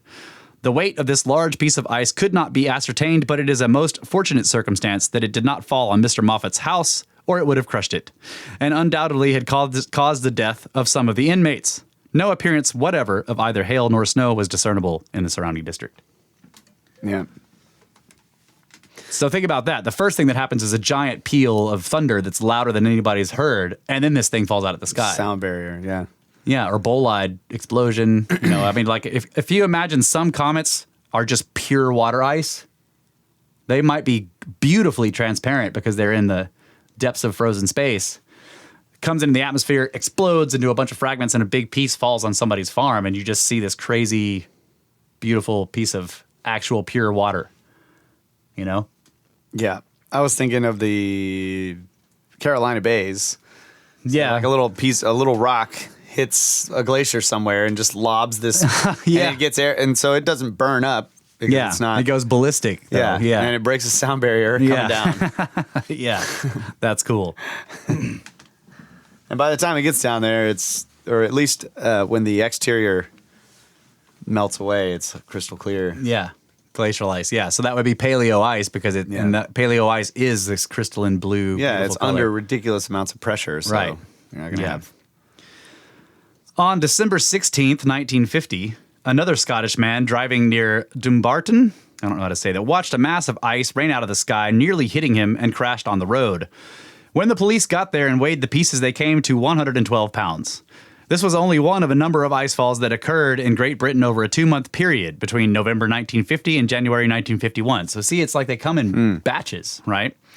In Kempten, West Germany, in 1951, a block of ice 6 feet long and 6 inches around, so it's a long tube, Yeah. An icicle. fell on a carpenter working on a roof and killed him. Oh. In February 1965, a 50-pound mass of ice smashed through the Phillips Petroleum Plant's roof in Woods Cross in Utah.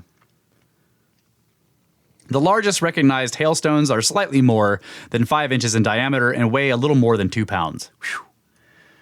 Yeah, that would hurt. They fall, of course, during storms held aloft prior to their descent by vertical winds or updrafts. Ice falls, on the other hand, as often as not, come out of a clear sky on calm days. Scientists investigate. Among the best documented cases is one witnessed by a British meteorologist, R.F. Griffiths. While waiting at a street junction in Manchester on April 2nd, 1973, he saw a large object strike the ground 10 feet to his left and shatter on impact. He picked up the largest chunk, weighing 3.5 pounds, and rushed home to store it in the freezing compartment of his refrigerator.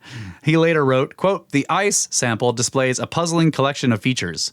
Whilst it is clearly composed of cloud water, there is no conclusive evidence enabling one to decide precisely how it grew. In some respects, it is very much like a hailstone. In others, however, it is not," unquote. A review of flight records determined that no aircraft were passing overhead at the time. This fall took place 9 minutes after another meteorological oddity, with which it may or may not have been linked. While walking down the street, Griffith saw a single flash of lightning.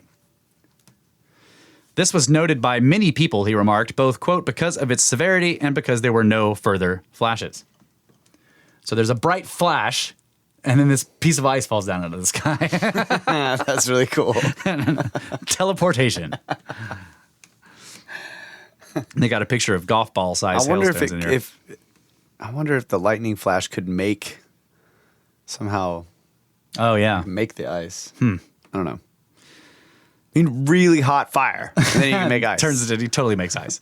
There were Griffiths found, quote, unusual meteorological conditions, unquote, in England that day, including gales and heavy rains. Snow had fallen on Manchester that morning, but had cleared up by early afternoon when the ice came down. Not long after the icefall, sleet arrived, accompanied by a breeze too slight for its direction to be determined. He concluded in an article in Meteorological Magazine, the lightning was triggered off an aeroplane, which flew into the storm.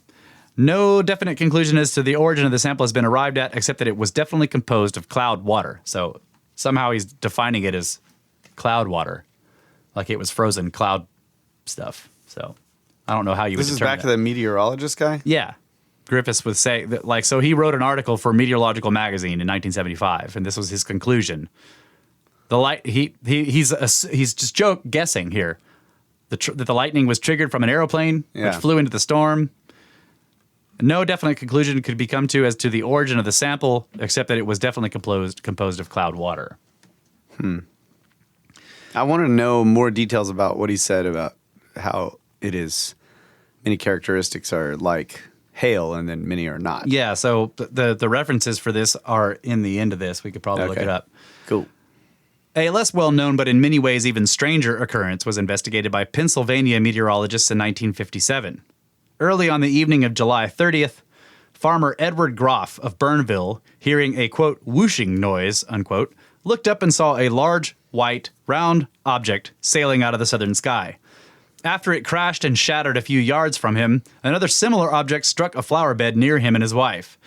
The first of these was a 50-pound ice cake. The second was half the size and weight of the first. The witnesses immediately notified Matthew Peacock, a meteorologist who lived in nearby Reading. Peacock had a colleague, Malcolm J. Reeder, examine it in detail. It was cloudy and white as if it had been frozen rapidly and permeated with quote-unquote sediment, dust fibers, and algae, and was put together like a popcorn ball. In other words, it was made up of numerous 1-inch hailstones frozen together in a single mass. Yet the chemical contaminants were not those associated with conventional ice or hailstones. According to one account, quote, iron and nitrate were entirely absent, which is never true of ordinary groundwater or ice made by rapidly freezing such water. In contrast, salt and other dissolved minerals were present in an amount that would be excessive in drinking water. The ice was alkaline. Ryder was perplexed, and another scientist who examined the material, Paul Sutton, chief of the U.S. Weather Bureau station at Harrisburg, declared that the ice, quote, was not formed by any natural process known to meteorologists, unquote. That's amazing. So, rainwater is acidic. Yeah. Yeah. Okay. Acid rain, buddy. Well, yeah. So alkaline rain is kind of an unknown thing, but alkaline I mean, ice, in a perfect, like, dust-free environment, the water would evaporate and be just Yeah, I don't distilled know. water, and it would have a pH of like yeah, it would I guess absorb was, CO2 and then have a little slightly acidic. Yeah, pH. probably. Yeah, there would be gases that would make it slightly acidic or something. Yeah, even if there was no atmospheric contaminants of Right. particles and dust and stuff. So it was alkaline, which is weird. Right. Alkaline ice. Now, see, I wonder. It's a great question. Like, is there glacier ice that's like alkaline, or that would be a great question to look up. Is there like paleo ice that's alkaline? Like, does some process over time turn it into like an alkaline substance? Or are comets alkaline? Yeah, that'd be cool to find out. Yeah. Theories. From a wide range of scientific journals, Charles Fort first brought together the many reports of extraordinary ice falls. He, as much as anyone, showed that these were not isolated events, but manifestations of a larger, continuing, and not infrequent phenomenon. Typically, Ford could not resist the temptation to indulge in extravagant, if tongue-in-cheek, speculation about the cause. Quote, I shall have to accept that, floating in the sky of this earth, there are fields of ice as extensive as those on the Arctic Ocean, unquote. He's like, he's just it's trolling, basically. During violent thunderstorms, some of this ice would get dislodged and plummet to Earth. The UFO age brought the sorts of, quote, explanations to the mystery that ufologist M.K. Jessup posited. Quote, it seems most natural that a space contrivance, if made of metal, and coming from cold space, would soon become coated with ice.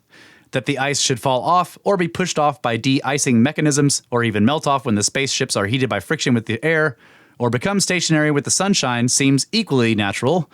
If these contrivances are drawing power from surrounding media via an endothermic process, the space structure will become colder and colder the more power it draws, and in the atmosphere, ice would tend to form on it, just like the frosting of the coils in a refrigerator.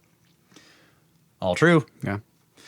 In fact, few ice falls are associated with UFO sightings. Fort noted one rare, though arguable, exception recorded in an 1887 issue of Monthly Weather Review. On March 19th of that year at 5 p.m., the Dutch bark JPA, that's a boat, I think, found itself in the middle of a severe storm in the North Atlantic.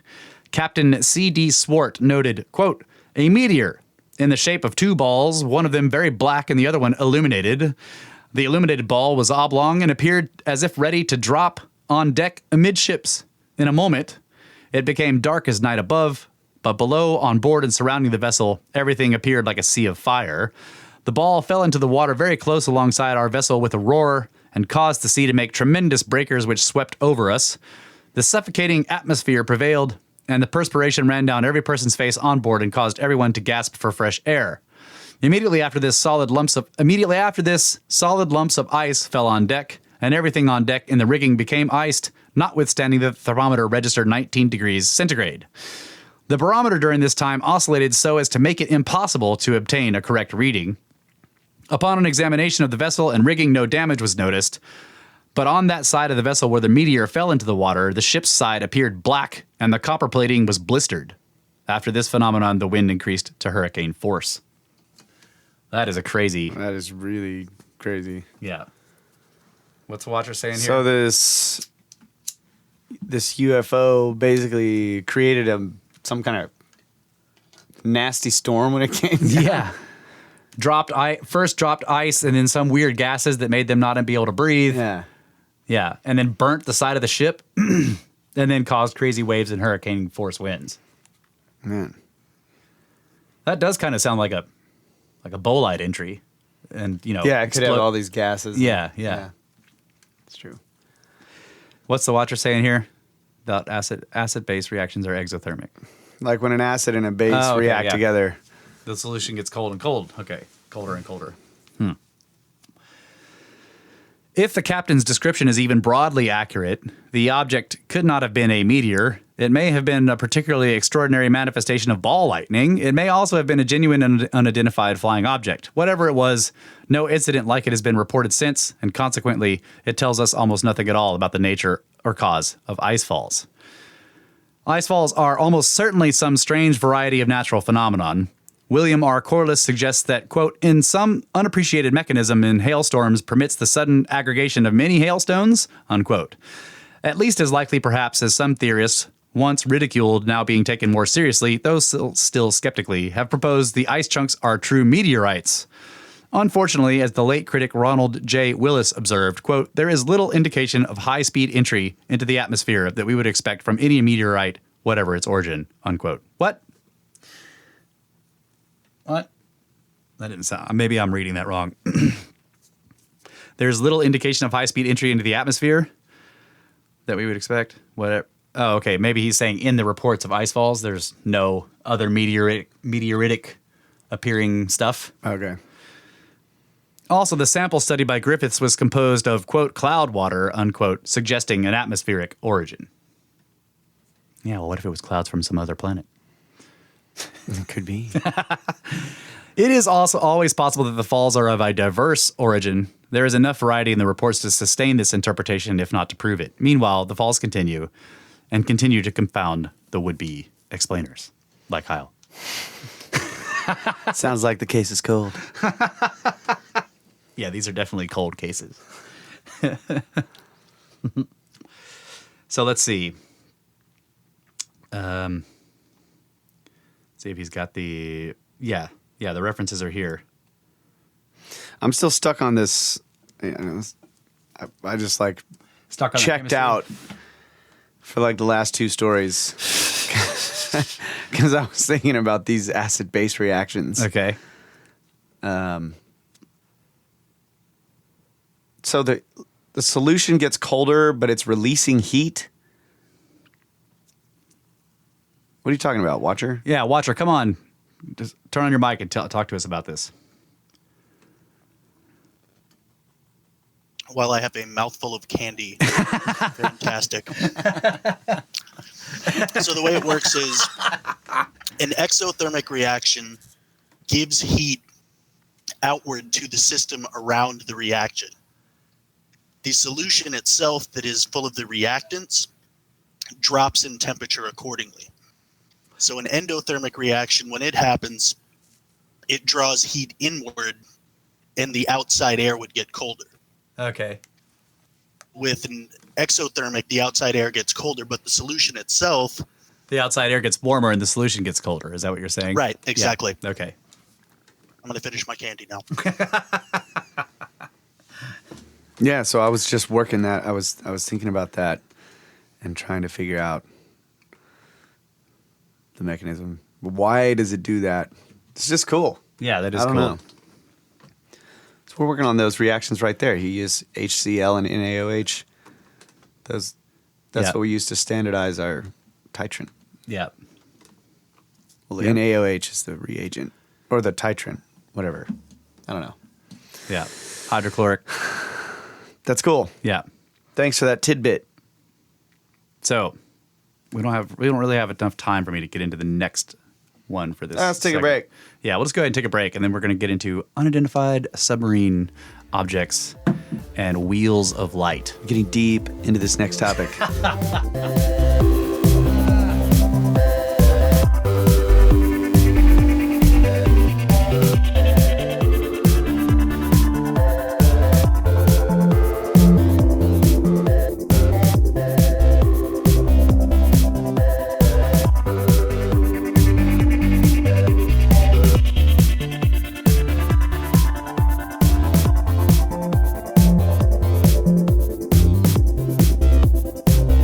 And we are back for the segment and our finals of episode 112, Brothers of the Serpent podcast. Give me all the rest of your anomalies. I shall solve them all. June 18th, 1845, in the eastern Mediterranean Sea, the crew of the brig Victoria saw three bright, luminous objects emerge from the sea and shoot into the sky, where they were visible for 10 minutes. Professor Baden-Powell collected reports from these and other witnesses and published their testimony in an 1861 issue of Report of the British Association. One man who observed the sight independently from land said the objects were 5 times the size of the moon, with, quote, sail-like or streamer-like appendages, unquote. He and other witnesses who had the objects in view for between 20 minutes to an hour said they appeared to be joined together. On November 12th of 1887, near Cape Race, a, quote, large ball of fire, unquote, one account describes it as enormous, rose from the sea, ascended 50 feet, and then approached a nearby ship, the British steamer Siberian, moving against the wind as it did so. It then retreated and flew away. The incident was reported and discussed in Nature, L'Astronomie, and the Meteorological Journal. Modern UFO literature records a number of supposed USO, or unidentified submarine, incidents. Most are sketchily documented and unimpressive. At least some seem explainable as sightings of terrestrial submarines in unexplained places, presumably pursuing espionage or other secret missions. From the 1960s into the 1990s, for example, Scandinavia was plagued with what its military believed to be submarines trespassing ominously in its territorial waters. They were thought to be of Russian origin, though Moscow repeatedly denied it knew anything about them. Indeed, no evidence has yet emerged to contradict these denials. In the early 1990s, some of the submarines were identified as small water mammals, notably minks, that had set off underwater detection devices. Many of the incidents, however, remain unaccounted for. Here is a sampling of reports. Hudson River, New York, July 1st, 1924. Pilot D.P. Lott and photographer R.A. Smith flying a small aircraft 5,500 feet over the Hudson River at a location near the city of Ossing, observed two immense objects of curious appearance. An estimated 250 feet in length, the objects were moving upstream from under the water, pursuing a parallel course approximately 600 feet apart. Through a telephoto lens, Smith snapped a picture which depicts two pointed cylindrical structures with an arrow-shaped wake behind each. The Navy denied it had any submarines in the area. Though speculation about rum runners figured in press accounts, no evidence exists to substantiate the theory that traffickers in illegal alcohol ever plied their trade with submarines. In any event, the size alone, even if only generally accurate, is too great for any known underwater boats of that period. Yeah. 250 feet long in 1924. That's pretty big. Yeah. Off the Alaska coast in summer of 1945, around sunset, a large round object, something like 200 feet in diameter, emerged from the sea about a mile from the U.S. Army transport Delaroff. After ascending a short distance, it turned towards the ship, approached it, and circled it silently 2 or 3 times before it flew off and disappeared to the southwest. South Pacific. Between South America and the Polynesian Islands, mid-1947, quote, "We saw the shine of phosphorescent eyes drifting on the surface on dark nights," unquote, the Norwegian anthropologist and explorer Thor Heyerdahl wrote in Kon-Tiki. Thor Heyerdahl he's like fantastic archaeological reports. He went all over the world looking at pyramids, basically. I've heard his name. Yeah, Thor Heyerdahl, yeah. So he's describing this USO. "We saw the shine of phosphorescent eyes drifting on the surface on dark nights," he says. "And on one single occasion, we saw the sea boil and bubble while something like a big wheel came up and rotated in the air, while some of our dolphins tried to escape by hurling themselves desperately through space," like the dolphins that are chasing the ship, like freaked out. North Atlantic, late summer of 1954. The crew of the Groot Beer, a ship owned by the Dutch government, observed a flat, moon-shaped object rise out of... What's moon-shaped? I'm not sure. I thought the moon was flat. And then round. Yeah. Yeah. A disc? Or do they mean a crescent? I don't know. Watching it through binoculars, Captain Jan P. Boshoff noted its gray color and bright lights around the edges. It flew off at a 60-degree angle, covering 32 minutes of arc in 1.5 minutes' time. It or another object was also seen by the Honduran freighter Aliki P, sailing in the same general area. It radioed the Long Island Coast Guard, quote, "Observed ball of fire, moving in and out of water without being extinguished, trailing white smoke, moving in erratic course, finally disappeared." Westchester County, New York, September 17th, 1955. I just like that because of the way you would report something on the radio. Yeah, it's terseness. Yeah. Yeah. That's great. Yeah. Observed ball of fire moving in and out of water without being extinguished. Trailing white smoke. Moving erratic course, finally disappeared. Exactly. Around 1:30 a.m. in Westchester County, New York, September 17th, 1955, a couple named Boards, fishing enthusiasts, were rowing out onto a lake on Titicaca Reservoir when they saw an object come out of the water a few feet from their boat and towards the shore. Rose-colored and luminous, it was the size and shape of a basketball. After rising a foot into the air, it fell back into the water with a loud splash and disappeared. Unnerved, the Bordices headed for shore. On their way, they saw, 200 yards to the southeast and at the center of the lake, 2 parallel lights, wavy in shape but rigid, 30 feet in length, along or just under the surface.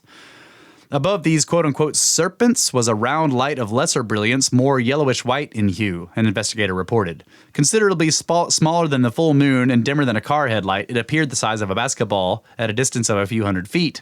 It was not hovering in midair, but was apparently fixed to a solid body, which was only intermittently visible as a dim gray shape against the blackness. It appeared to be a rotating spotlight of some kind. The couple watched the object for a time and even tried to approach it. When they left, considerably shaken, it was still there. The couple emphatically rejected any suggestion that they had seen another boat. Yeah. Yeah. Yeah, there's a picture of old Thor Heyerdahl. So the Watcher says, S-class submarines built by the U.S. Navy from 1918 to 1925 were 215 to 240 feet long. Interesting. That's pretty close to that estimation of 250 feet. Shag Harbor, Nova Scotia, October 4th, 1967. What would be one of the best documented underwater UFO cases began just before midnight when two men driving in a car saw a row of bright reddish-orange lights. They, quote, came off and on one at a time, unquote, according to a local newspaper. The lights were at an angle of 45 degrees, dipping to the right, and the lights came on in order from bottom to top. So it's like, right? Yeah. 5 other persons in a car stopped and watched the lights fly off the water half a mile from shore, where they changed into a single bright white light that bobbed on the waves. Numerous other people, including a Royal Canadian Mounted Police constable, also saw this, and a number of boats set out to find it. Within an hour, the newspaper related, the boats had arrived in the area where the object had disappeared and reported finding a very large patch of bubbling water and foam. One fisherman described the froth as 80 feet wide and yellowish in color and said that he had never seen anything like it before in the area, unquote. This incident precipitated a series of strange events that played out over the next days but are beyond the scope of this book. So the thing went underwater. Yeah. And whatever its fuel. Something was making like all bubbling. These bubbles. And then that was causing foam on the surface of the lake. That's crazy. Yeah. So this is interesting. Combining reports such as these with Bermuda Triangle lore, Ivan T. Sanderson wrote a book called Invisible Residents, which treated the accounts as evidence that an underwater civilization evolved on the Earth and developed a sophisticated technological civilization. I have that book, and it's awesome. I've read some of it on the podcast many episodes ago. Yeah, that's what I was thinking. I remember that. Yeah, Ivan T. Sanderson has great books. So, quoting him here, if a superior technological type of intelligent civilizations developed on this planet underwater, they would very likely have gotten much farther ahead than we have, having had several millions and possibly up to 1 billion years head start on us as we know it, having started in the sea. In other words, if they were deep ocean things, they wouldn't be subjected to surface convolutions, possibly. They could escape, extinction events. Oh, yeah. As long as there weren't, avalanches covering them up or whatever. Yeah. But, yeah. Their initiates have to go through a trial by dry. Yeah. Baptized in air. To the surface with you. No! So he talks about Mactonies and his cryptoterrestrials. This is going to... Okay. So now let's go to this. Another thing that I think is a connected phenomenon to this, possibly, and that is wheels of light. Maybe connected. So, passing between Oyster Reed and Pigeon Island in the Indian Ocean, late on a calm, starlit January evening in 1880, Commander R.E. Harris and other crew members of the steamship Shahihan saw an incredible sight. Harris's account was published in the Calcutta Englishman on January 21st. Quote, I observed a streak of white matter on the horizon bearing south-southwest. I then went to the bridge and drew the third officer's attention to it. In a few minutes, it had assumed the shape of a segment of a circle measuring about 45 degrees in length and several degrees in altitude about its center. At this time, it shone with a peculiar but beautifully milky whiteness and resembled the nebulae sometimes seen in the heavens. We were streaming to the southward, and as the bank of light extended, one of its arms crossed our path. The whole thing appeared so foreign to anything I had ever seen and so wonderful that I stopped the ship just on its outskirts so that I might try to form a true and just conception of what it really was. By that time, all the officers and engineers had assembled on deck to witness this scene, and all were equally astonished and interested. Some little time before the first body of light reached the ship, I was enabled, with my night glasses, to resolve in a measure what appeared to the unassisted eye a huge mass of nebulous matter. I distinctly saw spaces between what again appeared to be waves of light of great luster. These came rolling on with ever-increasing rapidity until they reached the ship, and in short time the ship was completely surrounded with one great body of undulating light, which soon extended to the horizon on all sides. On looking into the water, it was seen to be studded with patches of faint, luminous, inanimate matter measuring about 2 feet in diameter. Although these emitted a certain amount of light, what was most significant when compared with the great waves of light that were floating on the surface of the water, and which were, at this time, converging upon the ship.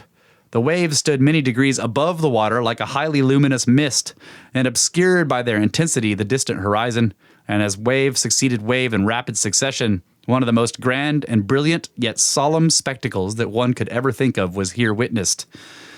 In speaking of waves of light, I do not wish to convey the idea that they were mere ripplings, which are sometimes caused by the fish passing through a phosphorescent sea, but waves of great length and breadth, or in other words, great bodies of light.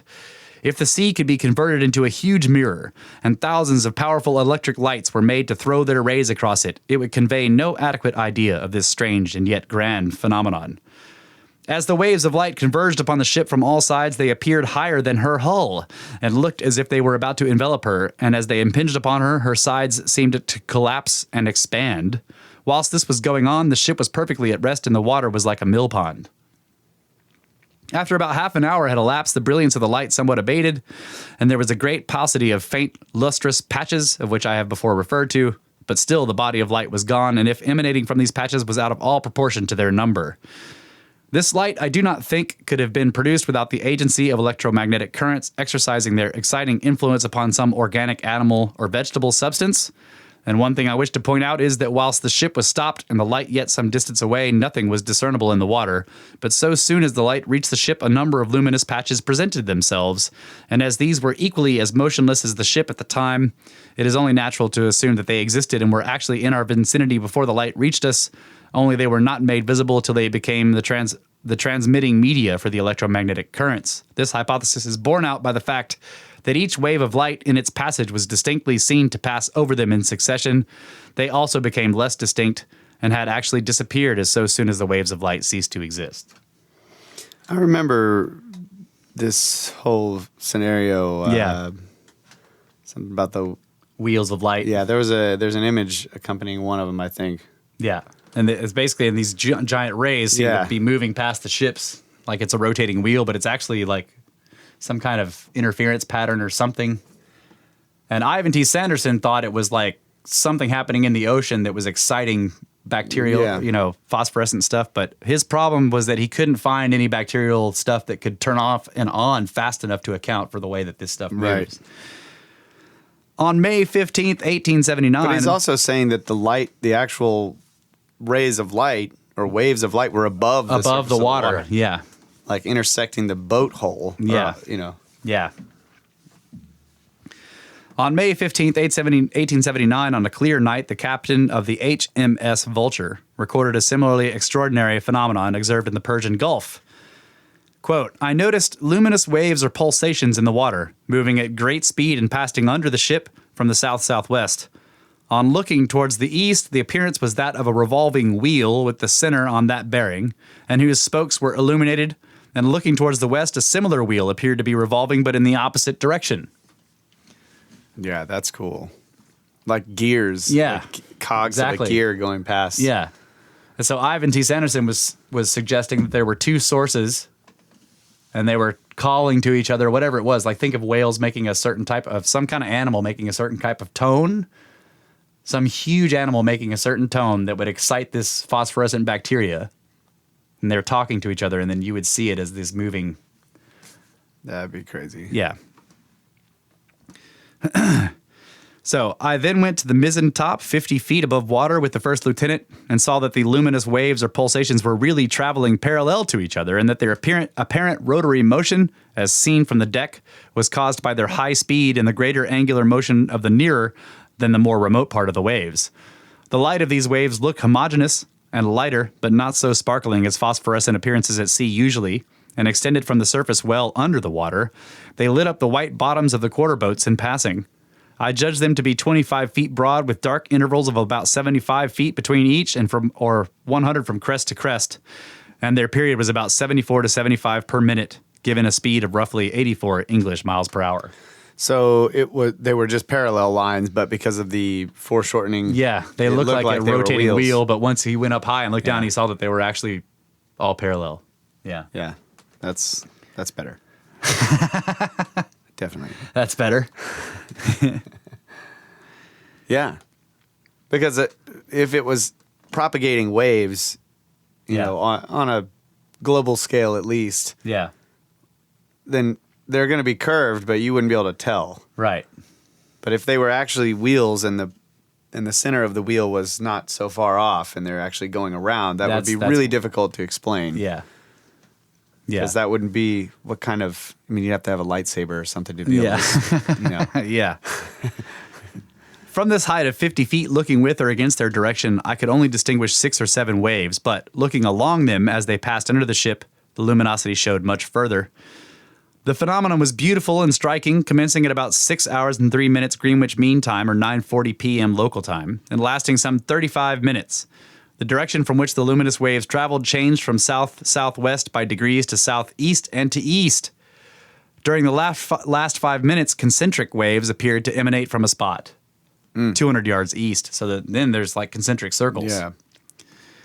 And these meeting the parallel waves from south-southeast did not cross but appeared to obliterate each other at the moving point of contact. Yeah. And approaching the ship, enclosing an angle of about 90 degrees. So there you Destructive have destructive interference. interference. So this incident appears in the 1910 yearbook of the Danish Meteorological Institution, translated by Thomas Bridson. Quote, the night between June 18th and 19th, 1909, at approximately 3 o'clock in the morning, Captain Gabe of the Danish East Asian Company steamship Bintang was awakened by his second in charge because of a strange phenomenon that he wanted him to see. The second in charge officer had first seen many waves of light in the water out in the distance, which started to take the shape of, quote, arms, unquote, rotating from west to east around some kind of center. The arms accelerated faster and faster, but only the front of this wheel was visible, and the center was also too far in the distance to see. At this point, the captain came up, describing it like the light of a fast-spinning lighthouse, without being able to actually see the lighthouse. Same. So this is the same situation. They're probably parallel. Right. After a while, it started moving away, still spinning, but gradually losing intensity until last completely gone. The sighting lasted about 15 minutes in all. The captain notes that the arms of light were all very similarly shaped, all having a kind of crooked bent to them, and all being about 6 feet in width where the beams hit the ship, and the distance between the arms being about 12 feet. At its fastest, the arms of light hit the ship about every second. The captain concluded that it must have come from underwater, since no light hit any part of the ship that was above water. Some of the light extended to the back of the ship, but only very little. So, Ivan T. Sanderson talks about this, and about how a lot of times the arms appear to be bent, and he explains that as another thing of foreshortening. Mm-hmm. So I'm thinking that because there are, or if it's being caused by the bacteria, the reaction time is slower, starting from whatever is causing the thing towards you, that there's this delay. Yeah, I remember that. Yeah. But I was thinking that if this is some type of wave front, like all of the details seem to match up with that, and the one that is Concentric circles. It's like, let's say you had some type of electromagnetic resonance, maybe coming from the sun or something, right? That was exciting something in the water, Yeah. like the Bioluminescent phosphorescence, bacteria or right. whatever, yeah. Then there may be there's like all these, there are multiple points of origin of various. So the one that they saw that had the concentric circles is the same as the rays that were passing. Those that are just look way parallel. farther away? They're way farther away, Yeah. and they're way outside. So they come in bright, and then they slowly Yeah. fade off Yeah. because whatever caused them, is like, it just reminds me of sort of like resonance has a sustain for Yeah. a while, and then it begins to decay. It could also be some kind of sea bottom something or other happening, like some kind of seismic That's Yeah. seismic stuff. or magnetic field, or like sun Yeah. cause, like you said. But yeah, this is I just think really this cool. kind of stuff is awesome. Yeah. Yeah, Watcher, we were both thinking the same thing. He started posting pictures of the Pacific Ocean weird lights. Yeah. Which I don't know what are there. Do they have a name nowadays? I just remember all those. Yeah, the planes pilots that were flying over. The pilots that took pictures of the North Pacific. Yeah. That's I guess maybe, yeah, if you were all the way down there, that could look like concentric circles coming out. I don't know. I mean, those have to be enormous things because they're 30,000 feet up in the sky. Yeah. Craziness. Yeah. So, such strange phenomena continue to be seen to the present day, mostly, though not exclusively, in the Indian Ocean. That's interesting. Sometimes they appear in association with luminous parallel bars, as in this September 17th, 1959 incident from the East Indian Archipelago. This account appeared in the journal Marine Observer in 1960. Quote, "The first indication of anything unusual was the appearance of white caps on the sea here and there, which made me think that the wind had freshened, but I could feel that this was not so." Now, see, this is like, there's something about that. Like if you look at a lot of the Bermuda Triangle accounts where things start to go wonky and your compass starts spinning and stuff, the first thing they start to see is that they notice that the ocean gets frothy, right? That could just be a result of cymatic vibration on the body of water. Right. In other words, he's saying whatever the reason for the waves, it wasn't wind. Yeah. That's what I mean. Yeah. Then flashing beams appeared over the water, which made the officer on watch think that the fishing boats were using powerful flashlights. These beams of light became more intense and appeared absolutely parallel, about 8 feet wide, and could be seen coming from right ahead at about 1/2 second intervals. At this time, I thought I could hear a swish as they passed, but decided that that was just my imagination. He's watching and it's like, woof, woof, woof, and he's like, no, there's no noise. I'm just imagining it. They did not appear like rings or arcs of a circle unless it was a circle so big as to make them appear as straight lines. Yeah. It was like the pedestrian's angle of a huge zebra passing under him while he is standing still.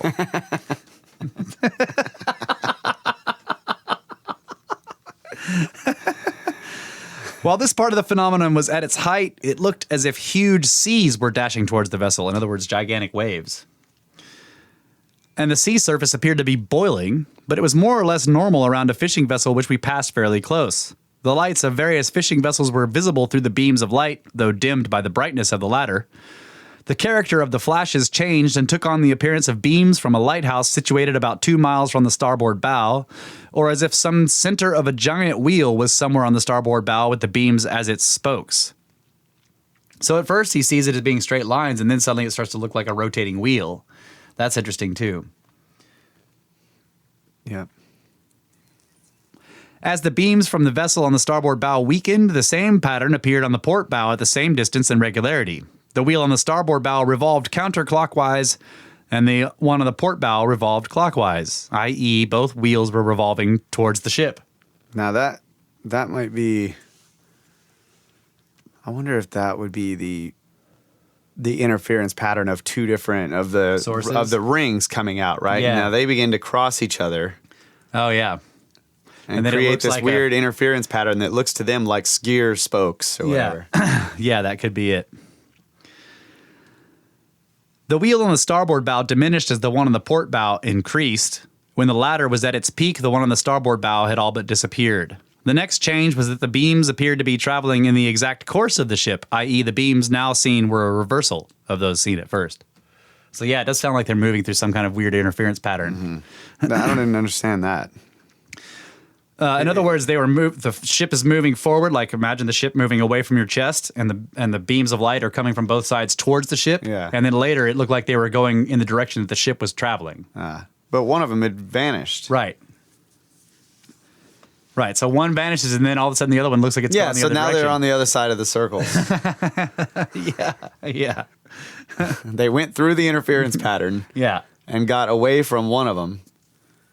And then they were sort of on the other side of the origin point, and now and now the circles are going with the ship. Them. Yeah. So more than 100 well-attested sightings like these have been recorded in the last century and a half. To the extent that scientists have paid attention, they have been forced to acknowledge that these phenomena seem to defy explanation.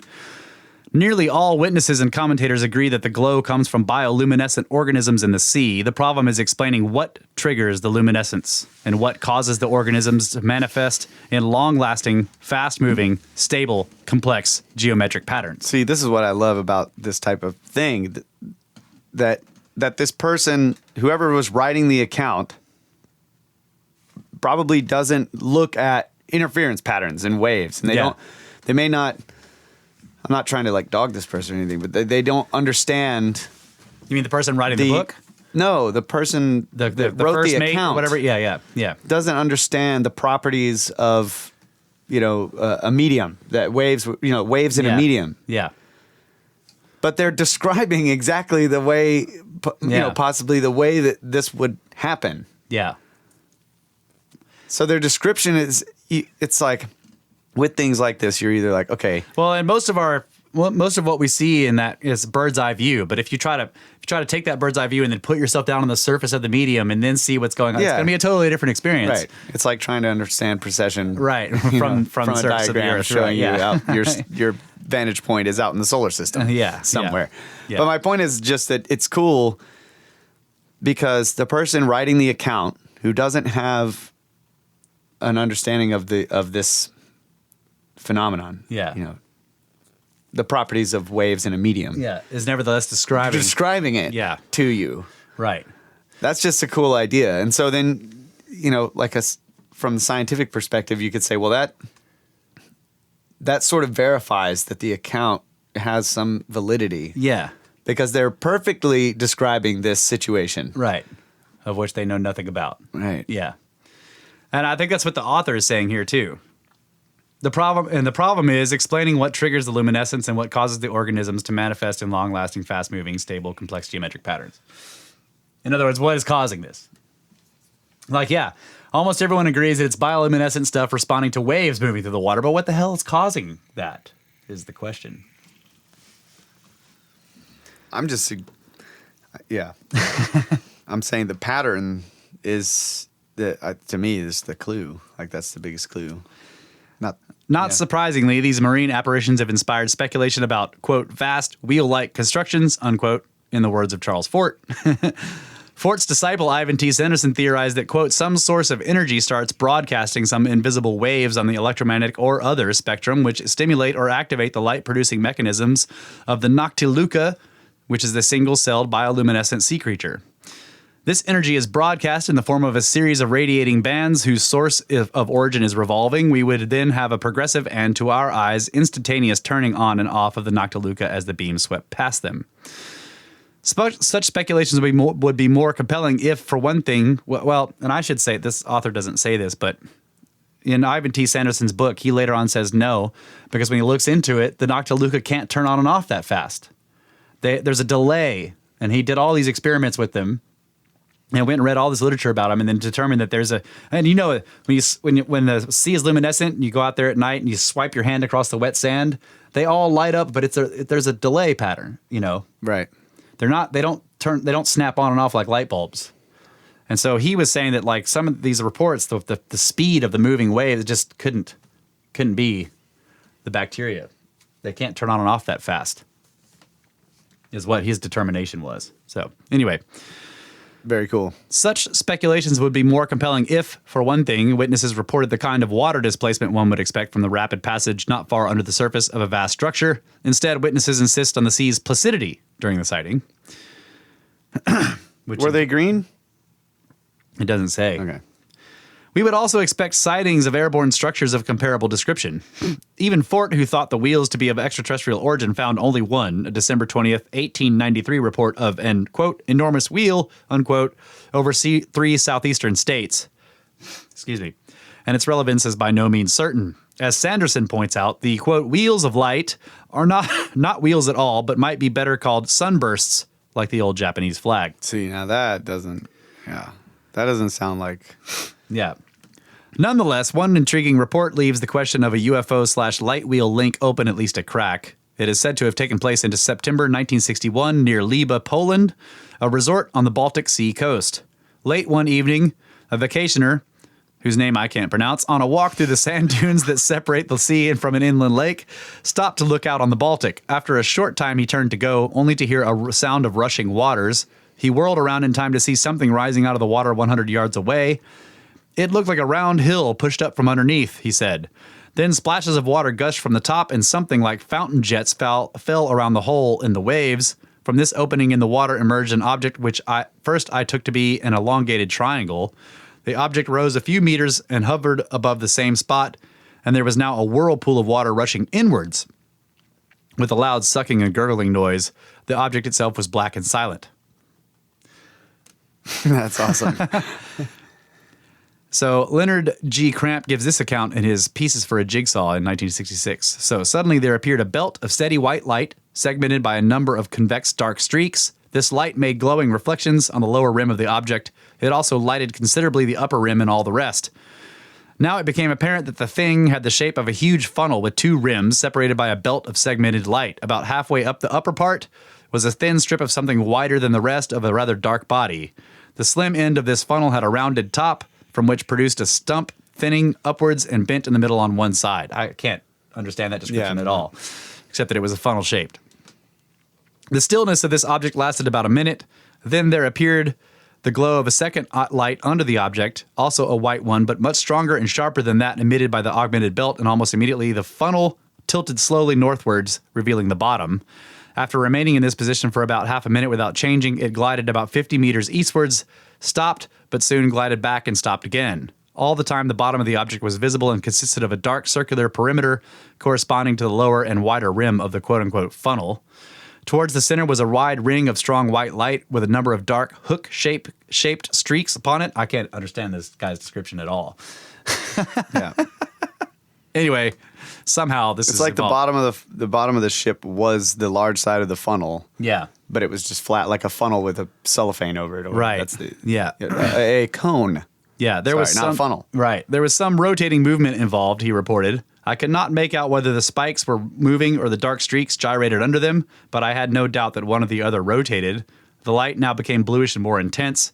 Then the object moved towards the north and upwards at an angle of about 45 degrees with a speed not exceeding that of a jet.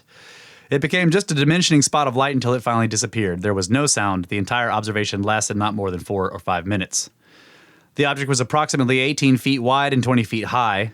After the departure, he noticed several other persons who had also witnessed this bizarre sight.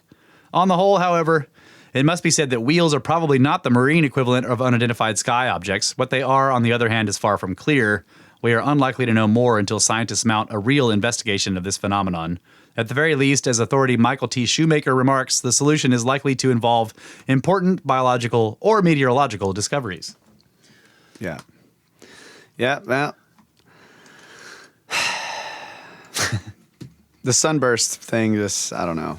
Right. So that's the other thing, is I remember Ivan T. Sanderson also coming to the conclusion that they were not wheel But folks. this last one that was described was seen from above, right? The one that was a sunburst? Oh, I don't know.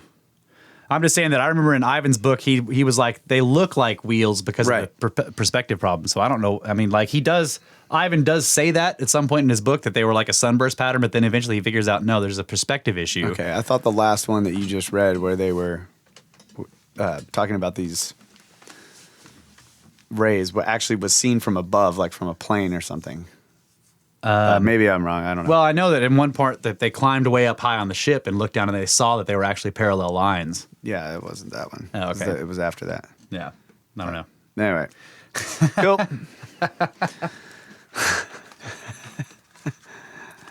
There you I go, was like, Anomalies Part 2. theory shattered, by that last one. Oh, because it was a sunburst? Yeah, as though they had seen the center of it Oh. and seen the rays emanating out. Yeah. Yeah, there are accounts where that does appear to be the case. Yeah. So, I don't know. Yeah. I don't even know what to say about that. But the idea that there really are cool. underwater machines. So Ivan talked about machines. Like if you have some machine and it's making some kind of noise under the water, and then that excites all this bacteria. Yeah. Because he was trying to say, like, look, there's no known animal that could make this, Right. and it would be heard. Like you can, if there are whales calling in the water around, people can hear it. But this is a total silent phenomenon. Yeah. So, I don't know. It's also interesting that sometimes the water is said to be like totally smooth and calm. Like the guy said, a mill pond. It's just perfectly smooth, and you see these waves of light. And that's another the other time you thing. get these frothy waves and everything. Yeah, but if the bioluminescence was caused by the normal mechanical energy that causes it. That's when you get this slow reaction. Yeah. But if there was some type of electromagnetic energy that's causing it, maybe they can turn on and off quickly. True. That's true, yeah. And then, because if you're thinking mechanical energy waves traveling through water are going to be going very fast. Yeah. So this would be maybe an actual interference pattern or a standing wave, like a slowly moving standing wave pattern in the electromagnetic spectrum, because obviously those waves are going to be moving ridiculously. But you could see sort of a slowly moving standing wave pattern. Yeah. Yeah. And then maybe the reaction time of the bioluminescence would be fast in that scenario. But I don't know. Who knows? Yeah. Need to do more science. It's also interesting that in some of those cases, the light was actually above the water. Then that sort of, because that could be an optical illusion of some kind. If the light is bright enough. Yeah, because he was also saying that the surface was like a mirror, so that there were, it's like you were seeing two. Yeah. Yeah, that could be it. Who knows? It's wild stuff. Can't figure it out. Yeah. But it's cool. All right, you guys can get a hold of us, brothersoftheserpent@gmail.com. Check out the website, brothersoftheserpent.com. Comment there. Check out the Encyclopedia and the Glossary and follow us on Twitter at Snakeskins, too. Yeah. Don't forget. Snake stickers. That's right. Snake skins, snake stickers, slap them on porta potties. Share the shows anywhere you can. Also, check out our pyramid scheme. You can find it on the website on the upper right. You can just donate through PayPal or join the Patreon crew. Snake Force Patreon crew. Thank you guys so much to everybody who has donated. Yes. Dang it. We had donation comments that we forgot to read again.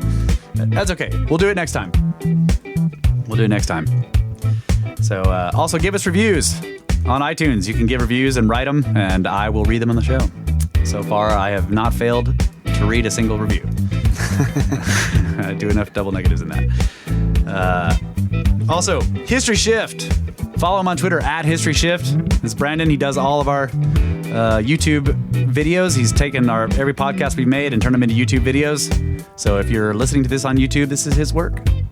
So thank you very much to him. You can follow him on Twitter, like I said, at History Shift, or go to his website, historyshift.com, and read about his attempts to find dolmens and glacial erratics in Montana. Yeah. So What's the name of that dolmen? The triad? I don't know. That one he just found is... Oh, yeah. Freaking awesome. That's really awesome. Yeah. Also, we have a Facebook group. Look us up, Brothers of the Serpent, on Facebook. It is fan-operated. The Watcher is there. So check that out for sure. And also, if you guys want to go to CAC 2020 and hang out with us and Matheson and the Grimerica guys and Bryce Canyon in Utah and look at some stars and talk about star myths, sign up. Go to contactatthecabin.com for CAC 2020. Yeah. And get your cacao.